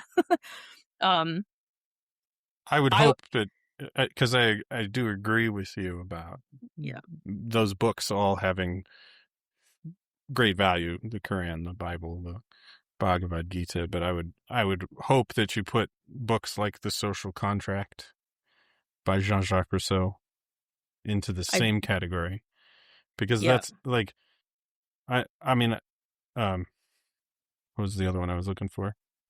The Spirit of the Laws. That was Montesquieu. I mean, at least those should be covered under the same reverence, because I Spirit think of the those Laws. I have not read that. That would be a those good one these are to read. foundational to Enlightenment philosophy. So just bringing things Oh, full okay. circle to that is like, if we're Yeah, going to talk about these philosophical religious texts or theological texts that are, the subtext is all philosophical, right? How do you live right. your life? How should you live your life? Why should you live your life this way? Like, we have to include, like, in the modern United States, I don't think you can have conversations like that and ignore Enlightenment, Yeah, because so much of our foundation, our structure, our history is sourced in that, equally as much as anything biblical, right? Like I yeah. said, I quoted the Treaty of Tripoli about it's not founded in any sense on the Christian religion, but again, many of these men were deeply religious Christian believers. So the philosophy they brought in was informed and influenced by their Christian faith. But so did all of that Enlightenment thinking. Like, so Yeah, if you really want to, I mean, I know you were mentioning things from a broader sense of religious studies and theological beliefs, but I am tying it back to that kind of basic concept of what we're talking about with the founding of the United States and what are those founding principles. And yes, I think it is absolutely valid to include Christian theological study, because those things did inform the founding of the United States, but more so even than that would be the Enlightenment philosophy. So you have to put those books in the same yeah, category as the Bible if you're going to if your goal is to study the influencing powers of the United States and its founding, yeah. you have to include those things. No, that's a good point, and I haven't, and I definitely want to look into that. But I honestly would argue that we should remove the Christian piece from the title, because I found that a lot of those basic principles are the commonality amongst a lot of the religious texts that I've read. Being a Sure. good person was kind of like the string that kept them all together. And what normally annoys a lot of my friends is I say that the Torah is book 1, the New Testament is book 2, and the Quran is book 3. And they hate that, right? Because you know, the Quran recognizes Jesus Christ, but says that Muhammad is the most current Messiah. You know, Jesus might have been first, but the I newest. think that's slightly off from a theological perspective. I think Yeah, Muhammad is seen as a prophet, much like Abraham, or yeah, so. So Muslim is more like Judaism, the sequel, right? yeah, It's the same as Judaism, except it has yeah, additional books and additional prophets. But at yeah, no point do they. I don't believe their viewpoint on Muhammad is messianic. I think it's yeah. prophetic. I think, I believe that that's correct to say. I don't think that any one particular religion denies the existence of Jesus Christ. They just argue his importance and what he represents and who he actually was to the people. So when we look at the founding principles, and again, speaking as a novice who hasn't really read anything else about Enlightenment philosophy, I would argue that I wouldn't even call it a Christian value. I just call it a people value. You know what I mean? Like being a good person, being not kind to your neighbor, you know, all of those things. I mean, I feel like that is the commonality amongst most belief systems. Yeah. So that's why I don't find it to be a problem, like you're saying. I'm agreeing with you, to teach those things in schools, because at the end of the day, you could put any religion in there. You can call it the Christian value system. You can call it the Buddhist value system. It's it's kind of the same when you distill it down and how it's applied to the like modern United States, if we were to Yeah. do that. But And I think if yeah, you could have a conversation with Jesus Christ, and he did, let's say you could have a conversation with the Jesus Christ that Christianity tends to believe in. mhm, So he is this messianic character or person, right? If you could talk to that person and ask him about Christian nationalism, he'd be like, "Oh no, don't yeah, please don't put my name on that stuff. Just like let people handle the government thing, and yeah, just let me have that personal relationship." And then and he might ask questions. I feel he would ask intelligent questions about like what that government is doing, though. Like, okay, what amendment do you have that ensures the feeding of the hungry? right, Right? What amendment do you have there that ensures the um what his philosophy says is how do you treat the immigrant? right, Do you invite them into your home? Like, is there an amendment for that, or is it just handled through legal policies? Like, how do you do that part? But there'd be no yeah, question in his mind that you should have those things, right, because if you're going to yeah, talk about his religion and his teachings in relationship to government policy, like the vast majority of American Christians today uh, do not advocate for government policy that would align with Christian theological teachings. That's yeah, why I say about the Beatitudes, right? yeah. No, I definitely agree with that, and I think that that's a interesting concept. I was debating on what book to read next. I've been on this like religious tour, is what I call it. Because I also practice, right? As I'm studying a religion, I like to, you know, kind of immerse myself in the actual Sure. practice and the culture. It is somewhat difficult for some of the religions that I've studied, Hmm. but it's kind of like getting the inside scoop. And I, you know, you spend all that time in the military and you have this picture of what the enemy looks like, and that enemy becomes familiar, right? You know, when you spend time in Afghanistan and you're given this Mm. picture of someone, that's the enemy. This is what the enemy believes in. They're an extremist of Islam. Um, and then you come back to the States, or even in country, you realize the enemy is one person, not a group of people. It's this enemy that we are led to believe. And there was actually, I've seen a lot of posts lately from veterans who served overseas, and more so like combat veterans who, like, I wrote a piece on how beautiful the country of Afghanistan is, because I think most Americans see it as this war zone. And I'm like, it is a beautiful country. It is the plains, the mountains. It's breathtaking. It's a place that people would vacation, but all we see are the burning cars and the war zone. Same thing with Ukraine. We see the battlefield, That but we like don't. Yeah, orangish yellow filter they always put on the camera lens to make yeah, it look desert. Yeah. yeah. And I did the same thing with Ukraine. I'm like, yes, we're seeing the conflict. I'm like, but there's this whole other half of the country. Mm. Like, it shouldn't take away from the beauty. Not just I saw another post actually last week. Another veteran posted of the kids, the kids that they interacted with while they were there, right? Just regular kids playing and having fun. And it's like, Right. but all you saw was the war zone. So, Yeah. um, I think I see a lot of that too is religious intolerance. And I cannot for the life of me figure out how we let it get that far, considering our value system.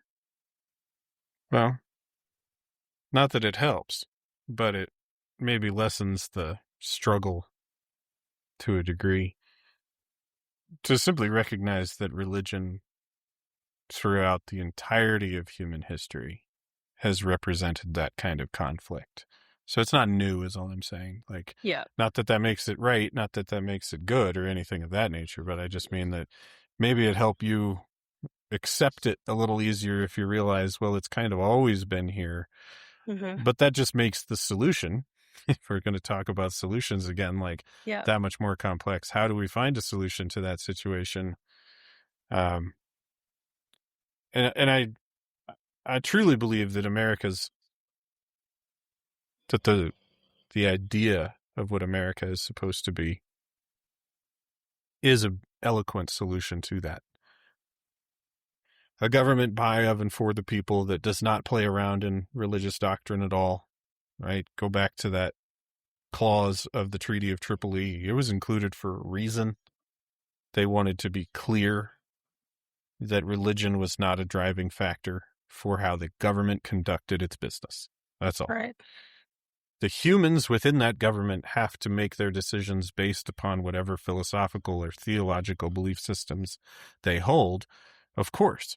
But that's their personal relationship with God again, whatever God they have. The government itself is supposed to have no religious connotation to its functioning and operations. And I think that and what I was hesitating on a minute ago is like the idea of how the United States is supposed to function on that front is so much different than how it does right now. Like George Washington said in his farewell address about things relating to foreign relations, that like we should never have these deeply held connections to a foreign nation, right? They should always be loosely held because those governments are going to change right? Like what happened with France shortly after the American Revolution is the French had their own revolution, but it was the French monarchy that supported us in our revolution. And then they got overthrown by the people, and then the people installed their own government. And we're sitting here like, well, wait, how do we interact with that? Right? George Washington said, let's stay out of it because it's Yeah. not our place, right? Like they helped us by their own choice. We're appreciative of that, but that doesn't obligate us to.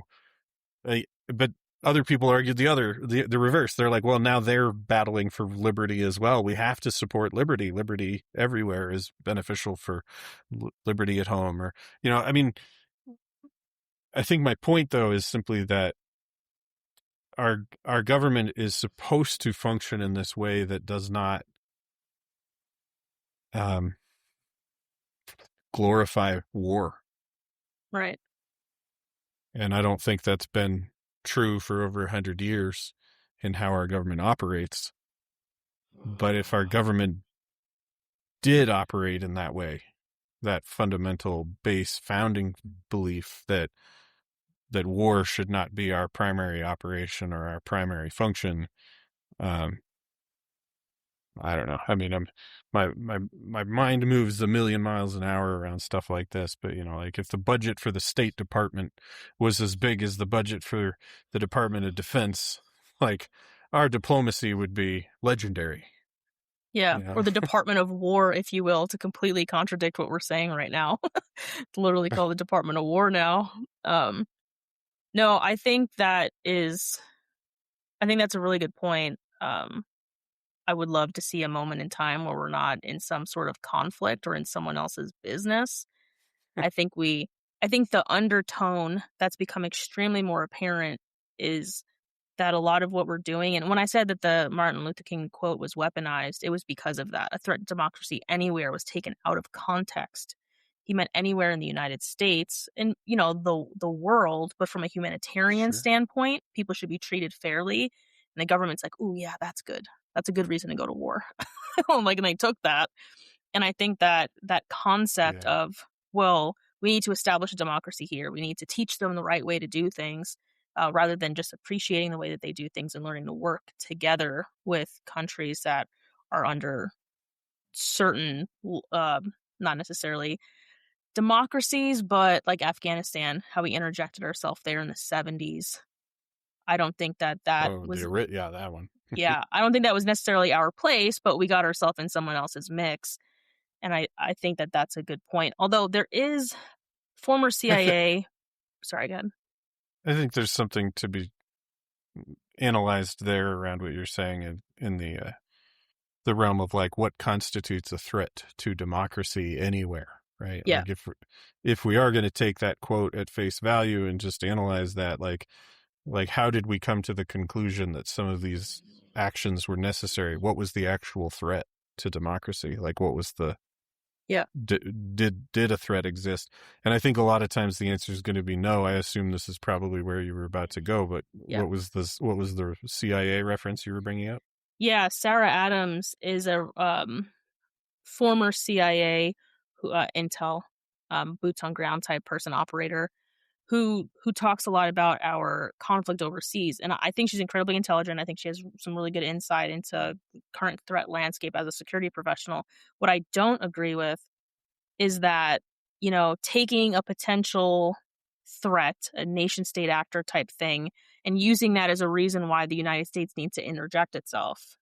Oh, well, we need to do this because that guy's a bad guy and he's in that country. So we should go, support this side of the conflict. Speaking about Palestine, we should go support that side of the conflict because of this one bad guy, the Hamas. But I'm like, is that a true justification? Is that really a threat to our country? Or is it a potential threat if they exist? But does that potential go away once we are in that war and once the war is over? No, they're not. That's not the only threat to the United States if we're talking about a nation state actor. So that's a part of her philosophy and justification for conflict overseas and American intervention. I've never agreed with that. I think that unless someone can clearly define why we need to do this as a threat to the United States, I don't see why we're sending our troops overseas. Yeah, I think you're asking the same question I said. Like, what is the actual threat here that requires the spilling of American blood? Yeah. So, kind of getting back to your book, though, the book that's coming out, or I guess by the time this video is released, will be out. Yeah. What's the goal? What's your goal? And not just writing it, because I can think of a million reasons why you would write it and what I would love to see come from it. But what was your goal in writing it? I love that question. My goal has, from the very beginning, been to add to that conversation. I talked about what I believed was missing from the conversation, and I believe is still missing in large chunks, at least, if not almost completely in some ways. Still missing from the conversation today is what exactly are our founding principles. And I think the reason that certain words were chosen by reviewers to talk about this book is that I come with the receipts. Like, this is not an opinion piece. This is a conversation piece. This is meant to show some receipts that say, look, we've got... let me give you a clear example. Okay, we talked about, very briefly, we mentioned immigration. But we did talk at length about the Constitution and then the Declaration of Independence. We talked about the list of grievances. When you think of the grievances of the Declaration of Independence, is there one that stands out, like the one you remember from civics class or something like that? What was our big complaint? No, there's none that stand out. What stands out to you? The one most people would probably say, as soon as I say it, you're going to be like, oh, yeah, I know that one. Taxation without representation, right? Okay.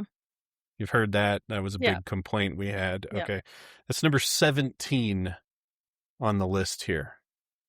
Number 7 on the list. So 10 slots higher was that the Crown of England had endeavored to prevent the population of these states, for that purpose obstructing the laws for naturalization of foreigners and refusing to pass laws to encourage their migrations hither.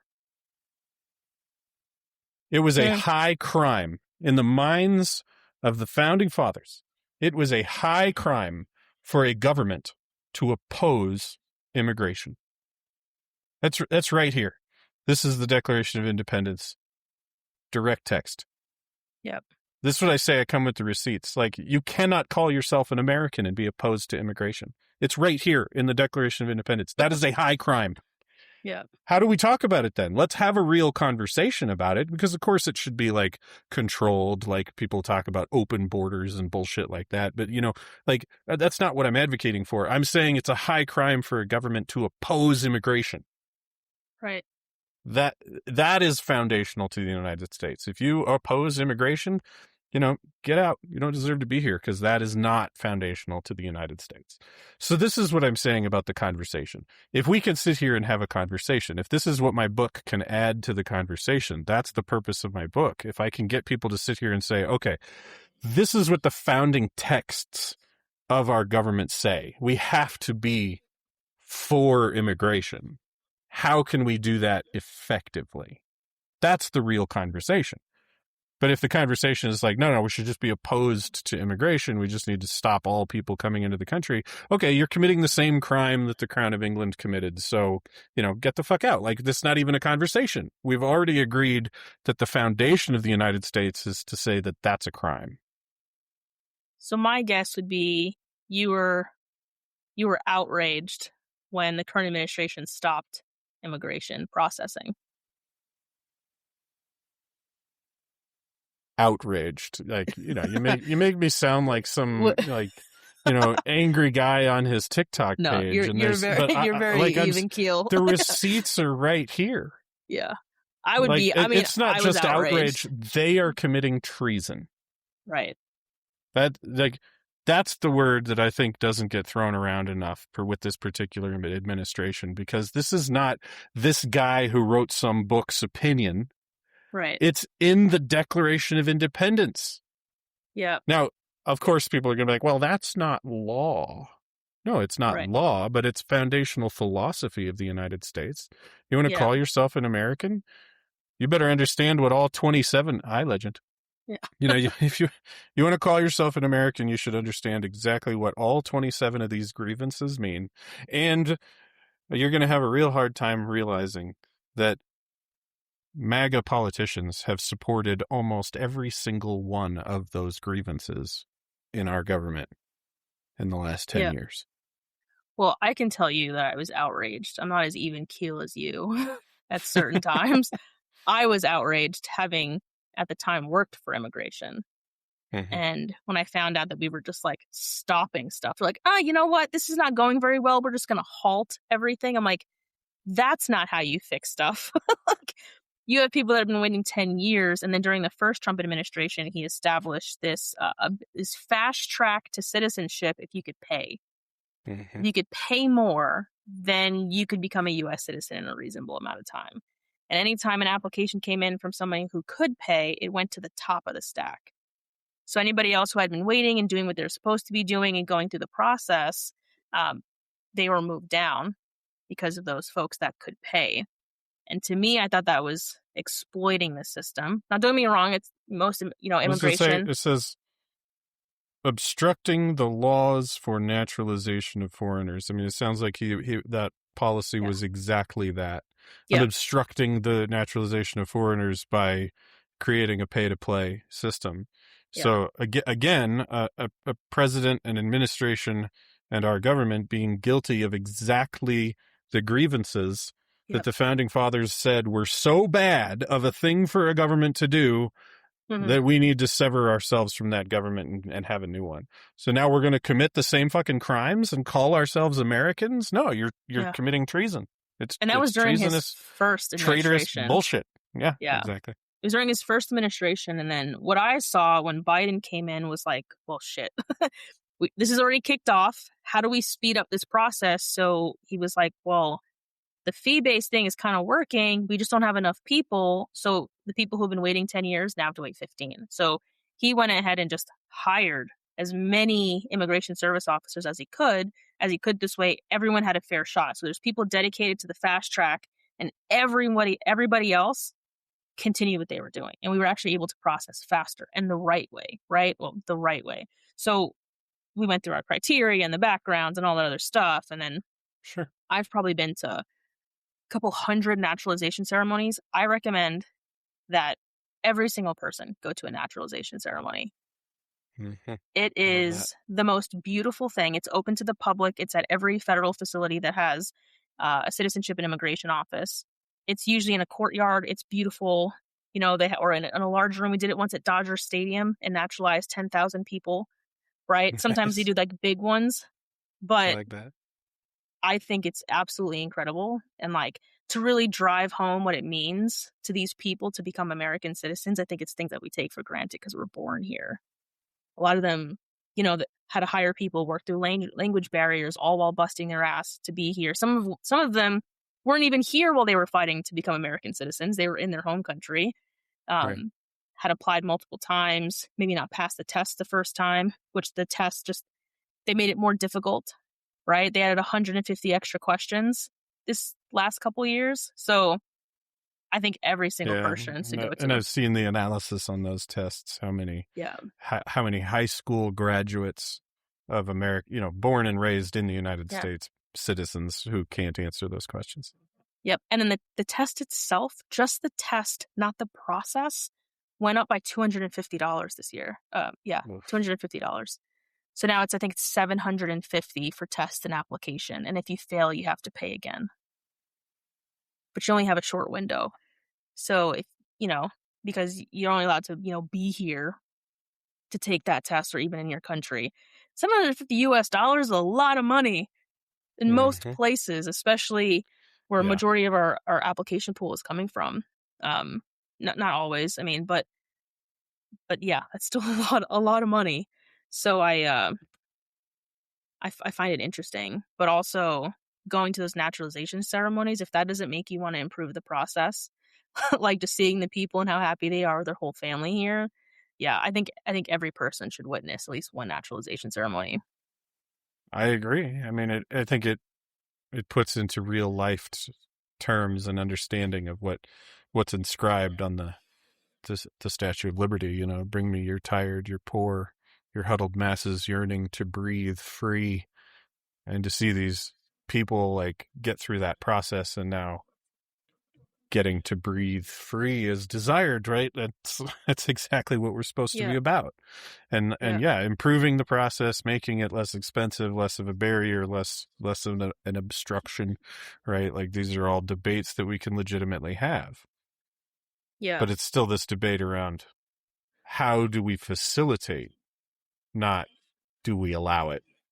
What's interesting and what I would love to hear more people talk about, I have my own opinion on it, but our citizenship office is a fee-based agency. They do not receive funding from the government. They run and operate based on the application fees. And I think that is a huge fucking problem. Yeah. Because they almost operate autonomously, like government shutdown, untouched, which is great. They can continue to work and process applications. But I also think that removes some of the government oversight. Now, they still have a congressionally appointed leader, if you will, And there are still, laws and things like that come into play. But I think once you start to mess with folks' money, then, like all the other agencies that shut down that were in uproar, I think if that applied to the Citizenship and Immigration Office, it's twofold, right? Like, people aren't going to work, so they can't process applications. So then we're stuck in that long timeline. But two, I think the American people would have more of a say and could pressure our elected officials to move that organization the way we want it to move. Whereas right now, no one's really protesting citizenship and immigration because CIS is not on the Congress floor mad because their money was shut. They're not receiving money because the government shut down. So it's like this vicious cycle of, do you continue to be a fee-based agency, or do you become congressionally funded, but then also be impacted by government shutdowns, which will impact the immigration system? But I think there's a lack of oversight when it comes to that. And, that has always been a little bit of my problem. And Citizenship and Immigration was always an administrative organization. But Trump just allowed them all to become law enforcement. So now it's a law enforcement agency like ICE. Mm-hmm. So the organization that's supposed to be helping folks naturalize and become U.S. citizens is now also the police force. Sounds like conflict of interest in a... It's now you know why I retired. I was like, this I have a problem with. And I just don't, I think that there's so many conversations that need to be had, but it's like, where does it end? So many things we need to talk about that are so messed up because our government's operating independently. Well, I'll give you one little preview, I talked about the 5 Amendment solution, my second book, and then so the third amendment that I'm going to propose is going to be this sort of sweeping change to how businesses and government interact and taxes. And I think the tax question is very, very, very much related to what you're talking about, because I think somewhat of like a one of the deeper levels of political discourse in our country is like, but who's going to pay for it? That's always what things kind of get boiled down to, is like, well, universal health care sounds great, but who's going to pay for it? That's what the opposition says. And then, immigration, like you're talking about, like, sure, we would love to be this, like, paragon of immigration law in the world, but who's going to pay for it, right? And I think the preview that I'm going to offer to you is that, like, I do believe that the United States government should pay for it. And then, but I know what the other people, well, where do they get their money, right? From taxes, right? And it's mostly income tax. Like, yes, that's true. If you look at the revenues of the United States government, the majority of it comes from taxing individuals. And I'm going to propose in my amendment here, abolition of income tax. Human beings exist above the government, right? We talked about this. I said that humans are born with unalienable rights, and then we say in the Declaration of Independence that we're going to allow governments to exist in order to secure our rights. So the government works for us, not the other way around. If we're thinking hierarchy here, like, right. You and I are military people, we kind of tend to look at things in a hierarchy. Like, at the very top is the people. Then comes the government. And then the government does a whole bunch of stuff, right? Like, they allow corporations to exist, and they might be C Corp or S Corp or LLCs or partnerships or whatever. Like, they have all these like processes and policies and stuff in place to allow all these other sort of entities to exist underneath the government. So all of those entities only exist by the grace of the government, and the government only exists by the grace of the people. So when it comes to a hierarchy here, like, how on earth is it allowed for the government to tax the people above it in the hierarchy? That doesn't make sense. Right. Right? The government should only be allowed to tax the things lower than it in the hierarchy. So there should be zero income tax. No human should pay income tax whatsoever, period, end of story. But businesses should pay tax regardless. And so I will propose, this might go a step beyond what I will say in my book or in the amendment, but I would propose that, like, basically it'd be sales tax. Right. That we're not going to tax corporations on their profit, because that's how corporations get away with paying zero profit, right? Is that they set up some shell corporation in the Cayman Islands, and then they make billions of dollars in revenue. Then they report all these like fake or inflated expenses that get their profit down to a small amount. And then they have the shell corporation in the Cayman Islands that they pay some like fee to, and that fee happens to be exactly the amount of profit they have left over. Yeah. So now they report zero profit Yeah. in the United States. So they pay zero taxes.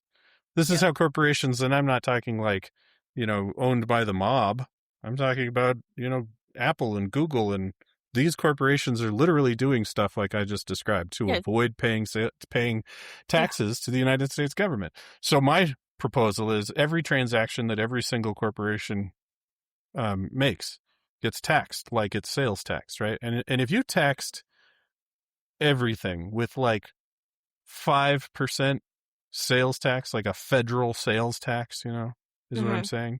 If you tax like every transaction that businesses conduct with like 5%, that would probably close to triple the revenues of the United States government.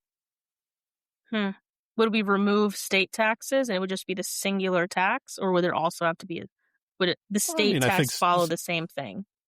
Yeah, I think states have a right to like do things their own way. That comes out of the Constitution, right? Like state governments are still necessary, still important, still valuable, and they need to make their own choices based upon their own constituency. But my proposal is an amendment to the Constitution that would make federal income tax outlawed. Yeah. Basically force the government into a place where it has to tax corporations. Yeah. And like, and I'm working in here in my mind, I'm not talking about taxing billionaires, which I know might offend some of those, like, you remember what I said, I'm anti-partisan, not non-partisan. Right. So I don't necessarily agree with either side of the political spectrum. I don't care about taxing billionaires because they're just individuals. So I think they should be equally protected. But those fuckers only have their billions because of what they own in the corporations. And they keep their wealth locked up in the corporations so that they personally have actually very little wealth. Right. This is part of the problem that we face because we can't actually tax these billionaires directly, the human being, because that human being is not actually worth all that much money. He's just the owner of a certain LLC or something like that, that the LLC in turn owns these umbrella corporations, and those corporations own all these stocks in these big companies. And so, but they have these convoluted structures to avoid actually having very much wealth in their own personal name. Right. And I don't care about that. Elon Musk. Yeah. Yeah, exactly. I don't care what comes to mind. Yeah. I don't care about that. I'm saying change the whole structure to the top line. Right.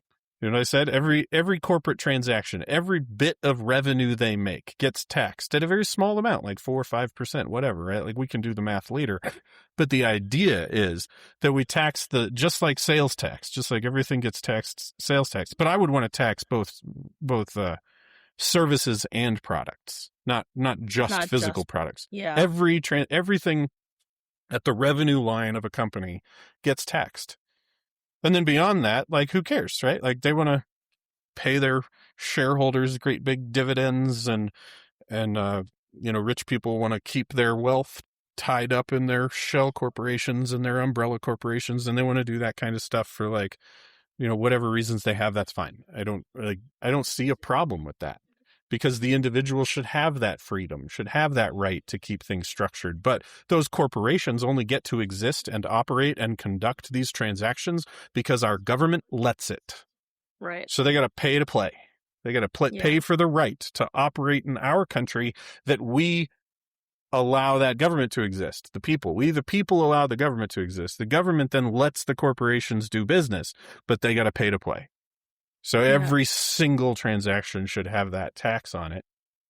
And then whatever the corporations do with the rest of their money, there probably still needs to be certain regulations and things with the SEC to make sure that, like, the individual people are not being taken advantage of by the great big conglomerate corporations. Sure, that's a different conversation. I'm just talking about the tax revenue of the United States government. And if you do that kind of thing, going all the way back to what you said, funding something like immigration services is like drops in the bucket. Right. Right? Like we're taxing these corporations at such high dollar amounts for such low tax rates. Like, we could get rid of people paying income tax and fund our government better and pay off our national debt and fund additional services and like be able to give members of the armed forces massive pay raises that they deserve to have. Like, we could do all of this and get rid of income tax. Yes, we could. I do. I think the resistance is going to come from elected officials who are lining their pockets. I follow, what is it called? Was it a Politic Trader, I think is what it's called, where it tracks the investments of elected officials, congressional officials. And I find it absolutely fascinating. I've actually, I was like, yeah, I'll throw $100 in this and see what happens. And it is insane what happens. Just following the trend lines, especially that insider knowledge. I think it was AOC who proposed that we remove the ability for elected officials to invest in corporations, like just completely taken out. And then there's obviously like a lot of back and forth with that.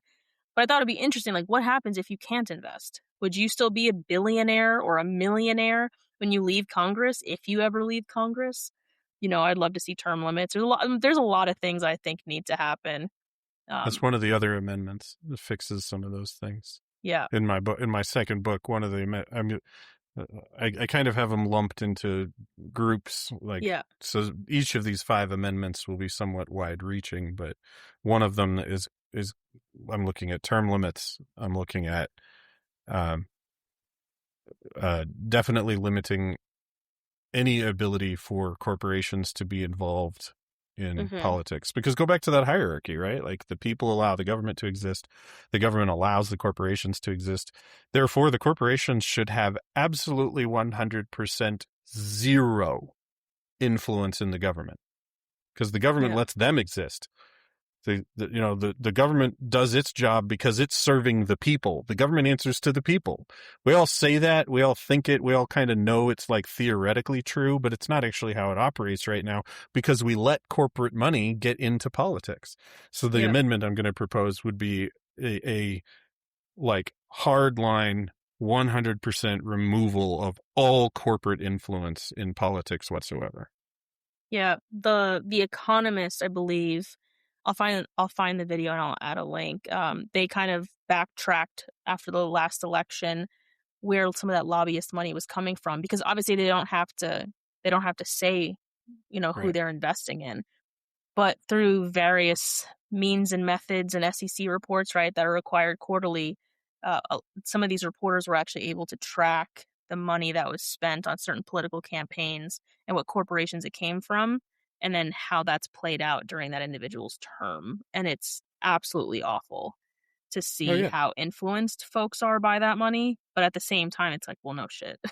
They're not investing millions of dollars absolutely for no direct reason. Corruption. We can say the word. It's absolute corruption, and we know it, and we see it happening. And the only way to combat it is to 100% remove all possibility of corporate influence in government.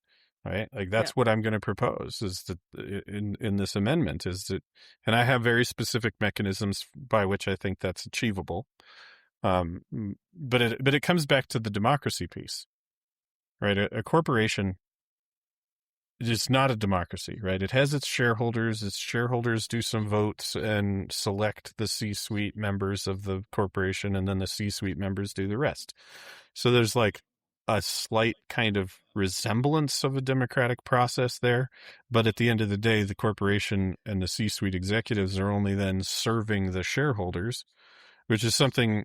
I mean, this will come out in my third book by the time I get around to reading it, but it's called the fallacy of shareholder supremacy, which is one of the downfalls of capitalism in the United States in the last 50 years, is that we have allowed for the fallacy of shareholder supremacy to become policy, to become standard. Like, we somehow made the argument that fiduciary responsibility necessitates the fallacy of shareholder supremacy, and it absolutely doesn't, right? Like, the reality is that these corporations serve massive groups of people, not just the shareholders, but the employees. The corporation has an obligation to its employees. And then it's customers, right? Like, let's talk about customers, right? And we could be talking about global customer base, something like Coca-Cola or Apple or whatever, right? Like, they serve an almost global community, and they have an obligation to that community. My point about money comes back to the corporate influence, is that when the corporation decides that they're going to give this money to some super PAC that's going to fund a specific candidate, how many people are involved in that decision? It's undemocratic. Right. Like, the amount of people necessary to generate the billions are not represented in the choice of which campaign to fund with those billions. Right. So that's why we don't have a government by, of, and for the people today, because the people are not being represented in the choice of how to spend all that money. So that's why we need to eliminate even the remotest possibility of corporate money being given to campaigns. I used to say this thing when I was still in service. When I was working for the government, I would say, I have a fiduciary responsibility to the American taxpayer, not to the organization, not to the agency.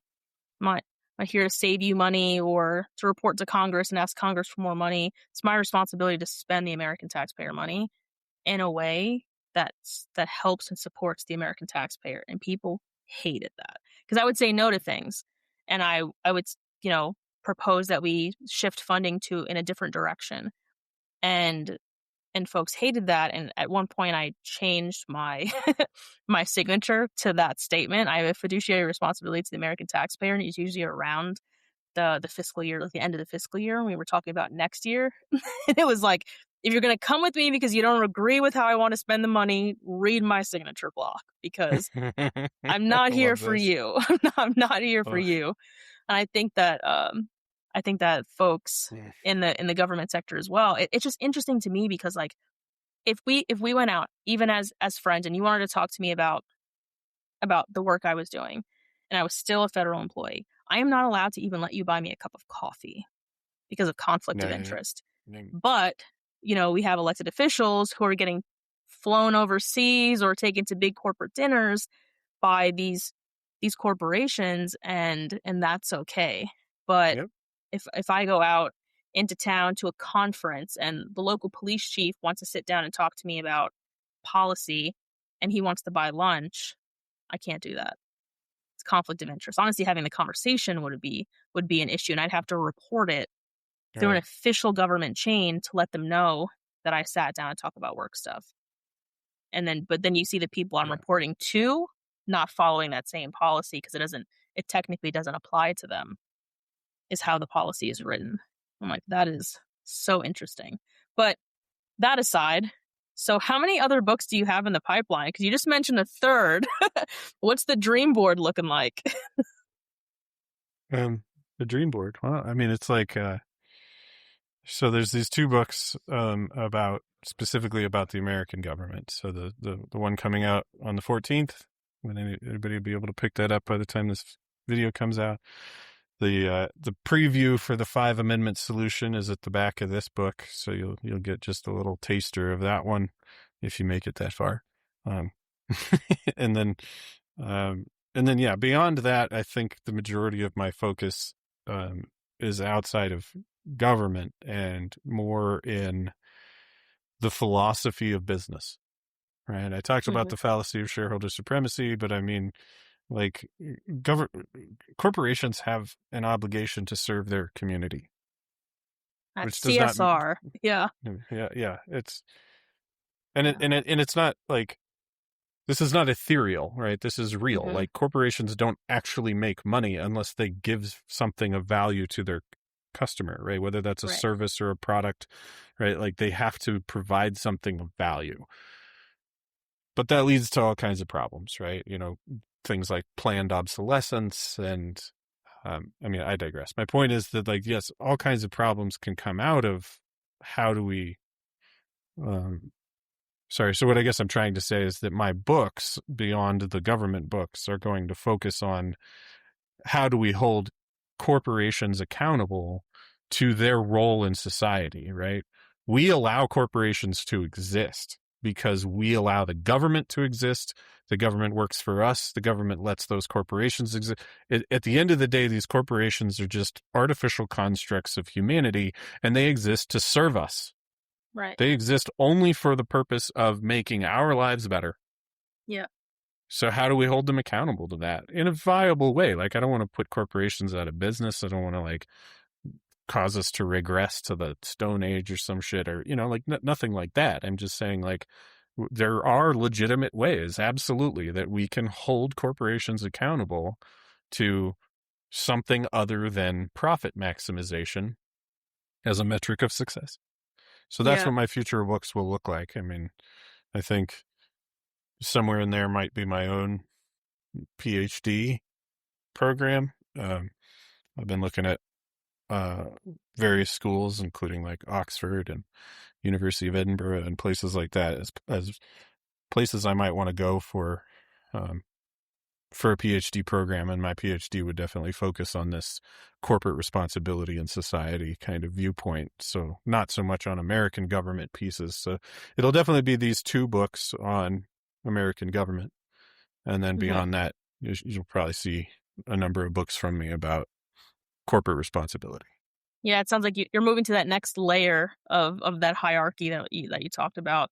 I would be interested. So I looked at corporate social responsibility in business school because I have a doctorate in business, although the specialization is in Homeland Security.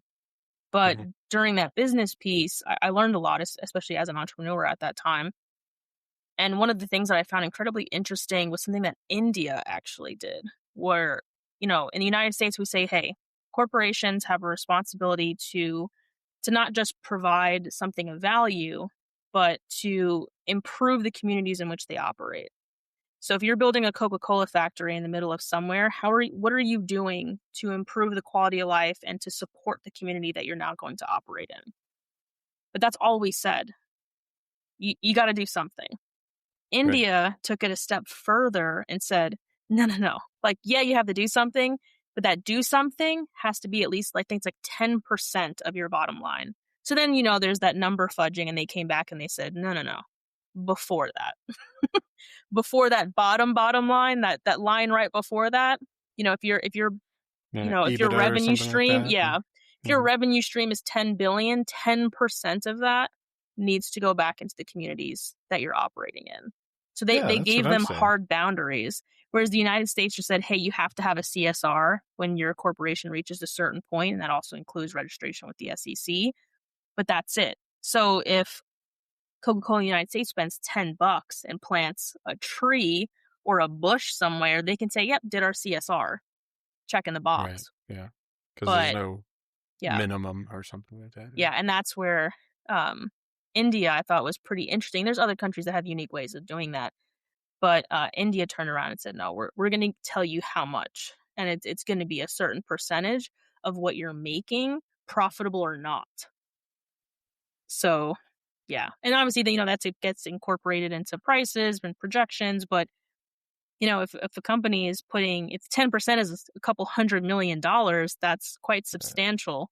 And Americans get so bent out of shape about that kind of thing. And I can't, for the life of me, fathom why. Like, why do they get so upset about us regulating corporations? Like, corporations are just these artificial entities that have no real purpose or value. Their function is to serve communities, right? And if we're just forcing them to actually do that, I don't see the problem. And especially when, India institutes a law like that, and guess what? Coca-Cola and Apple are still opening factories there. So clearly it's possible to do. Yeah. Otherwise Coca-Cola, I can't make money now because of these laws, so I'm not going to open a factory. That would be the decision-making process, right? But if they were like, well, okay, we're still opening our factory, clearly they're still going to make a profit, even though they're required to do these kinds of things. And so what are Americans all up in arms about? I just don't get it sometimes, that we don't. Yeah. We have all this like pent up anger about like freedom. And it like, okay, with corporations, like freedom for corporations. What? They're not real. Like, they don't need freedom, and corporations don't go in the same sentence because they're not like freedom is a human thing. Yeah. Corporations just need to be regulated to make sure they're not fucking assholes. Like, Yeah. like, can we just get on with it? No, I totally get that. But so I want to wrap this up. This we'll probably have to have a part 2 because I think you and I could talk and unpack a lot of stuff here. I know that I'm learning Sure. a lot, so that I appreciate that, and I would pick your brain all day. Where can folks buy your book? And I'll include links Yeah. once it's actually published, which it's only a couple days away. But Yeah. yeah, where will your book be available for sale?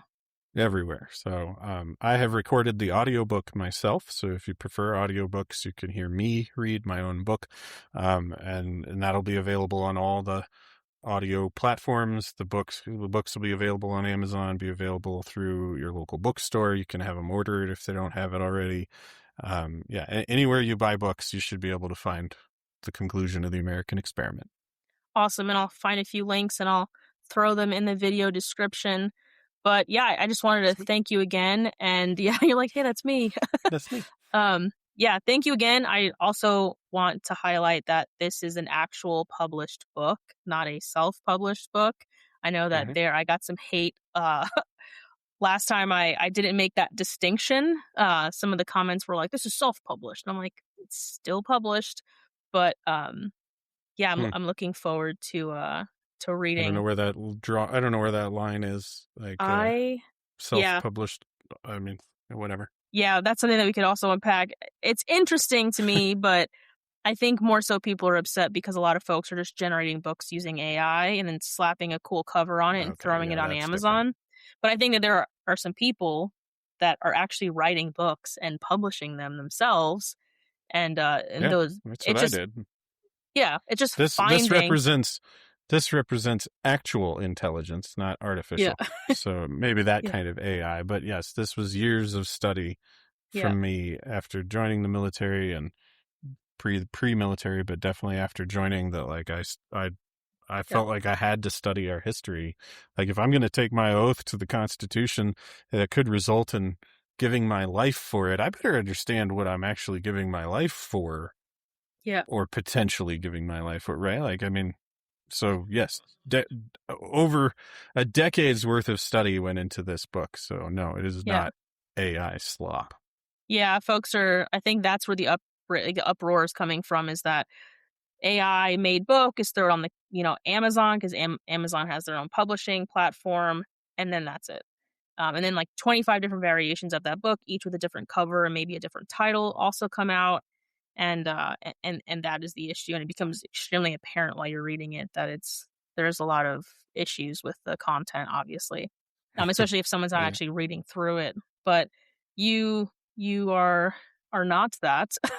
So there's the No. distinction. I had somebody on who had also published a book, but it was self-published. They put it on Amazon store, and it was actually written by them. I had seen the manuscript. I had seen the edits.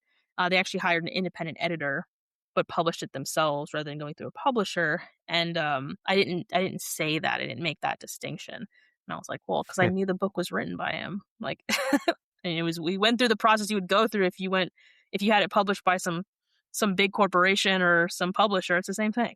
The book's Yeah. still cut, still quality content. Anyway, well, thank you for that. I'm gonna go ahead and stop the recording.